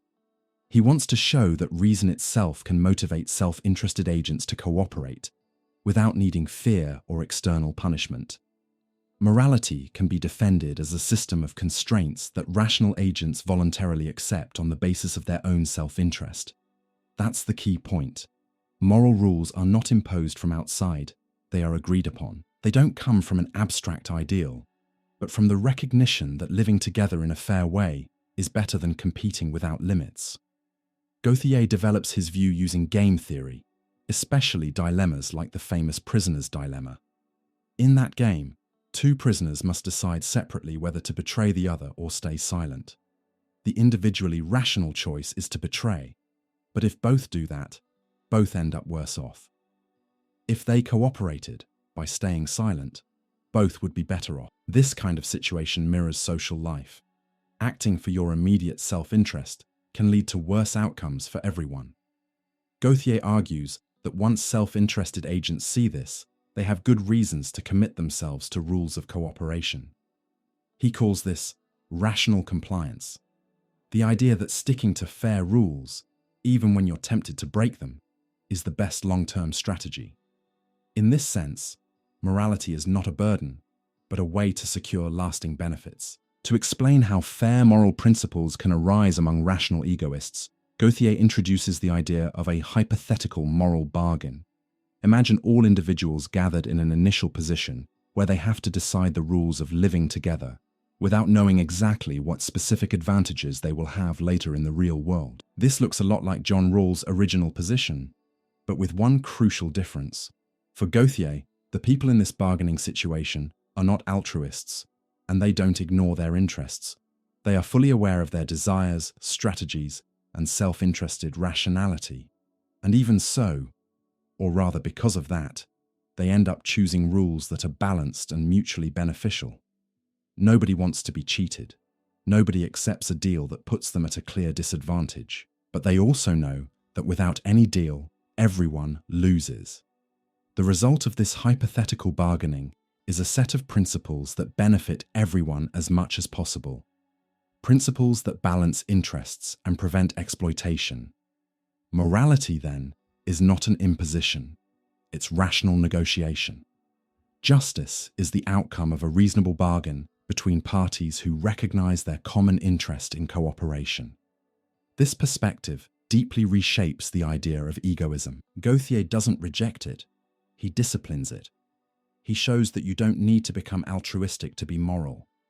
You just need to be smart enough to see that, in a world full of different interests, cooperation is the best option. This idea clashes both with deontological morality, like Kant's, which demands acting from duty, and with utilitarianism, which asks us to maximize overall happiness. Gauthier doesn't appeal to benevolence or impartiality. He doesn't demand sacrifice. He proposes a rationally moderated egoism, an egoism that understands the limits of its own advantage. The moral agent for Gauthier is not a hero or a saint. He is someone who understands that by respecting others, he ensures respect for himself. By keeping agreements, he builds trust. By following principles, he avoids the chaos that unrestrained egoism would create. One of the biggest challenges to this view is the so-called free rider problem. The person who takes advantage of others' cooperation without contributing themselves. Why not cheat if you can get away with it and profit from it? Gauthier answers this head-on. The free rider may win in the short term, but loses in the long term. A society where everyone distrusts everyone else, where no one keeps their word, is unstable, hostile, and inefficient. The cost of cheating is losing the benefits that come from trust. That's why integrity becomes rationally desirable. The person who keeps their agreements, even when they could profit by breaking them, is being consistent with their choice to live in society. They show that they understand the value of predictability, reputation, and mutual respect. Acting with integrity is not some unreachable moral ideal. It's a rational strategy for living well with others. This gives morality a more human sense, less punitive, less idealized. It shows that being ethical is not about constant self-sacrifice, it's a long-term rational choice. Gauthier recognizes that rational cooperation doesn't happen in a vacuum. For it to work, you need trust, information, and institutions that support the honoring of agreements. Morality, therefore, is not just an individual choice. It's a social system that has to be built and maintained. But that system doesn't have to be imposed by some superior force. It can be reinforced by norms, reputation, voluntary agreements, and above all by a culture that values cooperation as something rationally superior to blind competition. In this way, Gauthier offers a bridge between individual egoism and collective ethics. He shows that it's possible to build morality on practical reason, and not only on feelings, doctrines, or commands. Gauthier's proposal is radically modern. In a fragmented world where public trust is wearing down, he suggests going back to strategic reason, not as cynicism, but as a path toward ethical coexistence. His philosophy starts from the individual, but arrives at the collective. It starts from self-interest, but arrives at justice. It starts from egoism, but reveals the rational need to move beyond destructive individualism. In today's world, marked by speed, consumerism, and emotional instability, egoism no longer appears as a clear moral vice, but as a quiet consequence of the liquid structure of human relationships. For Zygmunt Bauman, modern egoism doesn't scream, it dissolves. It erodes bonds, dries out feelings, and turns the other person into a temporary utility. And in Liquid Love, he draws a painfully precise portrait of a world where love has become disposable and commitment is seen as a threat. The central idea of Bauman's liquid modernity is that we live in an era where almost nothing is built to last. Institutions, jobs, ideals, emotional bonds, everything is fluid, unstable, and volatile. And in this liquid state, the other person stops being an end in themselves and becomes a resource, someone we use as long as it's convenient. In liquid modern society, bonds are loose and easily undone. The other person is, more and more, an object of consumption. For Bauman, contemporary egoism doesn't come from deliberate wickedness, but from a culture that turns the fear of pain into fear of closeness. Being close to someone today is seen as a risk of frustration, loss, responsibility. So, to avoid suffering, people prefer to keep others at a distance, and with an expiration date. Relationships become fragile contracts, reversible at any time, with built-in escape clauses. The logic of consumerism invades affection. Partners are picked the way you pick a product. And when the other person no longer works, because they change, fail, or simply become boring, they're replaced. We are less and less willing to commit because commitment demands giving up some freedom. And freedom today is confused with the ability to escape. This fear of deep bonds is not just an individual quirk, it's a cultural symptom. Liquid modernity shapes people to be consumers, and in a consumer mindset, the other person becomes an object. Egoism hides under the mask of autonomy, and isolation hides under the mask of freedom. Modern egoism, according to Bauman, doesn't show up as obvious cruelty, but as subtle abandonment. It shows up in everyday indifference, in unanswered messages, in emotional withdrawal. It appears when someone is suffering, and our reaction is to change the subject, close the window, or delete the app. The culture of permanent connection, social media, dating apps, endless platforms, hasn't created more real bonds. It's created more access. And access is not the same as presence. Having 1,000 contacts in your phone doesn't mean you have someone who will really listen, support, or love you. In this context, the other person has become abundant, and therefore disposable. We are surrounded by offers of company, but more and more alone. By turning relationships into consumer goods, liquid society has created a new kind of egoism, the egoism of easy abandonment. There's no need to justify leaving anymore. You just disappear. You just say, it's not working anymore. You just swipe away. This kind of egoism doesn't destroy with violence. It destroys with absence. It doesn't wound with aggression. It wounds with neglect. Behind this new egoism, there's a deep paradox. We've never wanted so much to be loved, and never been so afraid to love. The liquidity of relationships creates a constant state of insecurity. No one knows if they'll be chosen. No one knows if they'll be kept. And because of that, everyone plays a tense emotional game where showing vulnerability can be read as weakness. Bauman sees that in this setting, egoism isn't just an imposition, it's a defense. People pull back not out of arrogance, but out of panic. To love is to open yourself. And opening yourself in an unstable world feels like too much exposure. So each person protects their emotional sovereignty, even if it means giving up real connection. Love in liquid modernity is desired but feared, sought after but avoided. So modern egoism doesn't have an authoritarian face. It has an anxious one. It doesn't want to depend, to get involved, to go deep. It wants company, but not weight. Affection, but no bonds. Pleasure, but no consequences. In the liquid world, almost everything becomes an on-demand service. Transport, food, entertainment, and even love. Relationships turn into contracts with implicit clauses of reversibility. Fidelity becomes a matter of convenience. Commitment is always renegotiable. Feelings are constantly compared to what could be better out there. The other person starts being evaluated like a product. They have to meet expectations, be useful, bring pleasure, not cause too much trouble. If they don't fit that checklist, they're easily replaced.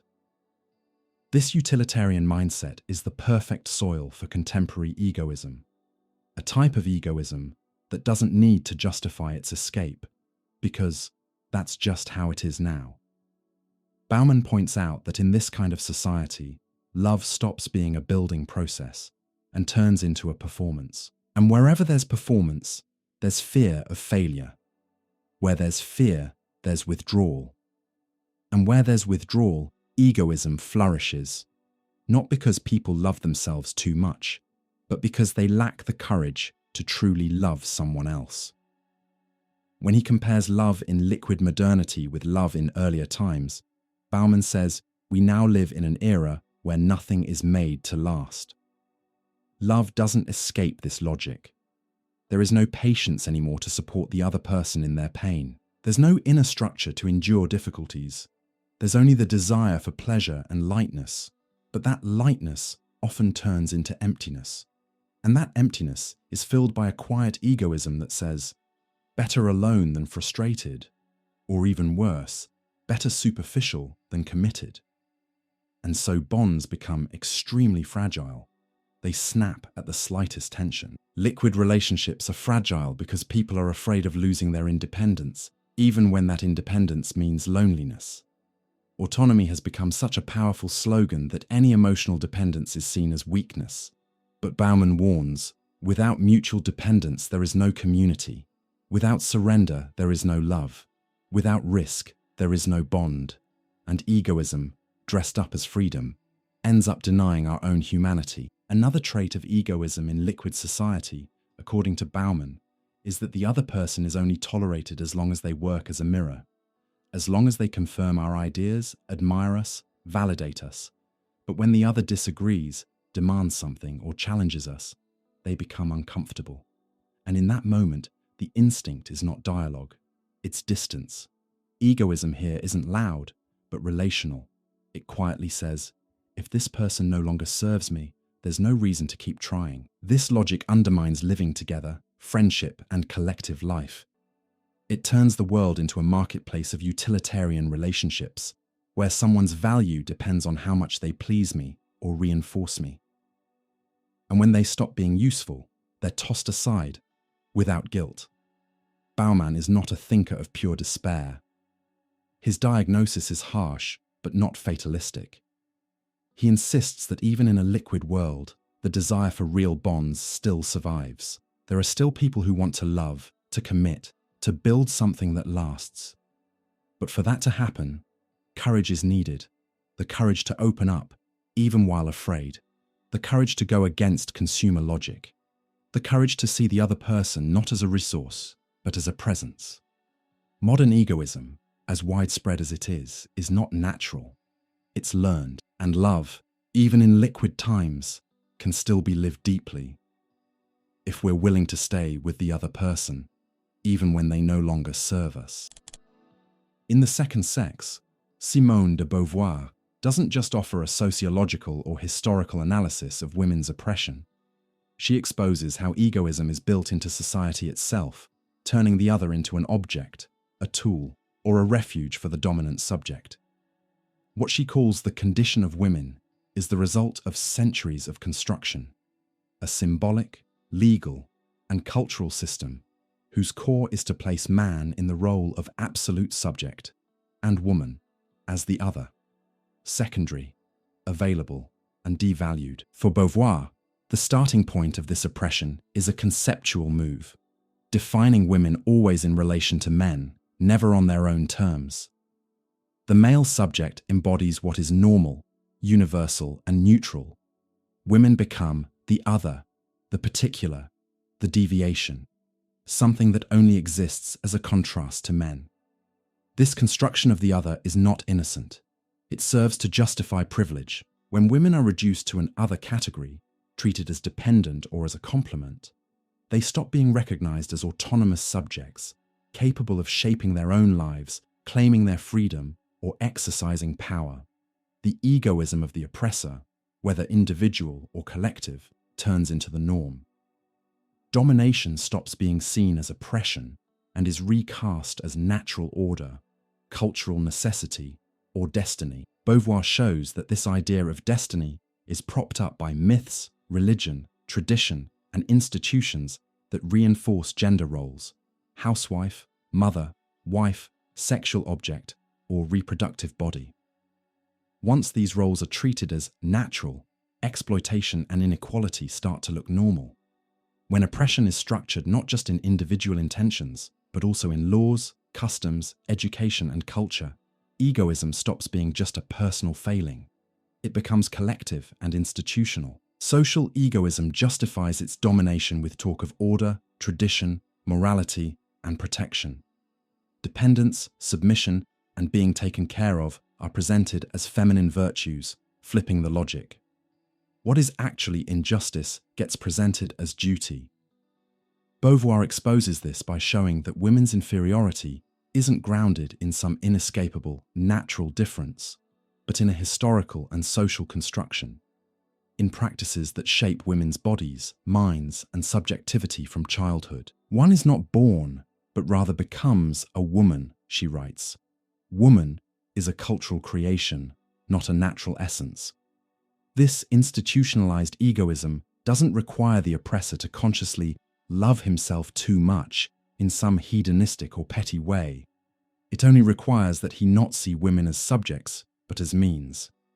A means to status, control, reproduction, pleasure, and the maintenance of his own privileges. In her analysis, Beauvoir shows how patriarchal society combines gender domination with other mechanisms of power: economic control, the sexual division of labor, material dependence, and restrictions on women's freedom. These structures keep women in a vulnerable position, economically, socially, emotionally, and reinforce dependence. This setup benefits the oppressor. He keeps his privileges while selling oppression as protection or love. Egoism, in this way, becomes natural. The oppressor doesn't see, or pretends not to see, the injustice. He legitimizes it as part of the order of things, of tradition, of natural difference. And women, socialized into inferiority, often accept this role. They internalize the myth of weakness, dependence, and passivity as destiny or sacrifice. Beauvoir herself notes that while writing The Second Sex, she realized how much her own freedom and success depended on having stepped away, in some areas, from the traditional feminine condition. One of the most insidious forms of this disguised egoism is so-called protection.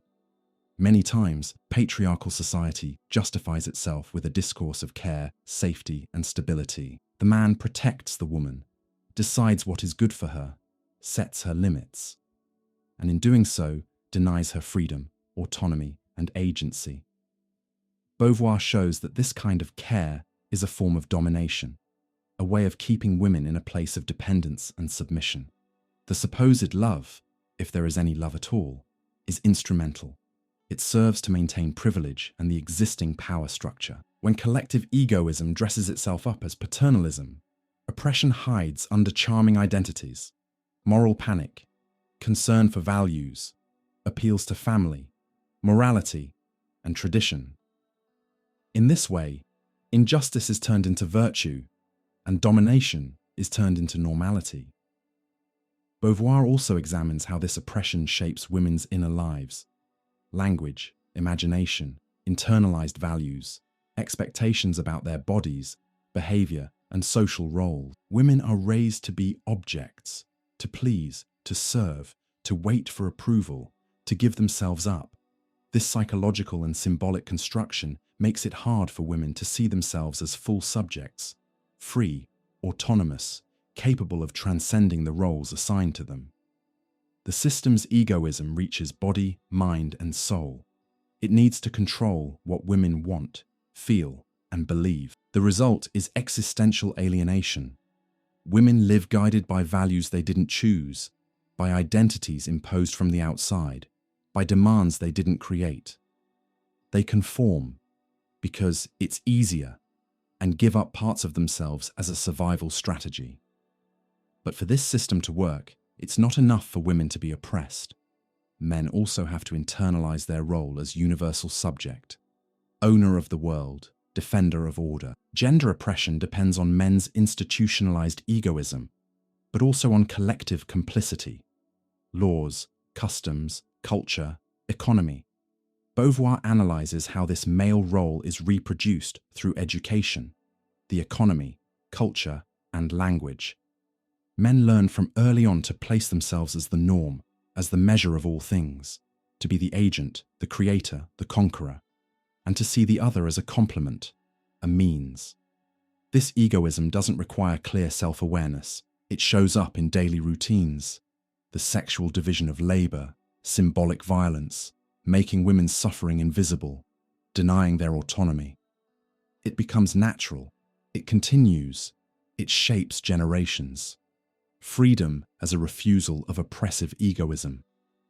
For Beauvoir, women's and humanity's emancipation requires a conscious refusal of this structure. Becoming a woman should not mean accepting imposed roles, but claiming one's own existence as a subject with projects, desires, and freedom. This liberation depends on recognizing that oppression is not natural, but constructed, and that the egoism that oppresses is not instinctive. It's institutional. It's the result of historical, ideological, and social choices. At her most philosophical, Beauvoir links this refusal to existential freedom. When women claim themselves as subjects, they claim themselves as human beings, and not as objects for reproduction, care, or someone else's desire. The struggle against oppressive egoism becomes a struggle for dignity, for otherness, for reciprocity, for the possibility of human relationships built on mutual respect, freedom, and justice. One of Beauvoir's toughest points is showing how oppression, and with it egoism, becomes invisible to those who benefit from it. The oppressor doesn't always see himself as an oppressor. He sees the order as natural, fair, deserved. He internalizes the idea that this is just how things are supposed to be. For women, the system's egoism often shows up as destiny or duty, to care, to serve, to submit. Those who try to break out of this role face guilt, rejection, and isolation. Oppression is carried not only in institutions but also in the body and the soul. Beauvoir argues that this naturalization is the deepest violence because it kills criticism, because it makes the oppressed doubt the injustice they suffer, because it produces resignation. Egoism then stays strong, invisible, internal, and quietly entrenched. If you've made it this far, thank you so much. Thinking about topics like this takes courage, sensitivity, and a real willingness to question the world around you and yourself. I'm really glad to have you on this path of critical thinking and transformation. If this content made sense to you, hit the like button, share this video with someone who needs to hear it too, and drop a comment below. I want to know how you see this topic and what else you'd like to see here. Subscribe to the channel and turn on the notification bell. That's essential if you want to keep following content that wakes up your mind and expands the way you see things. And if you want to keep diving into ideas that challenge common sense, stick around with me. There's a lot more coming. See you in the next video.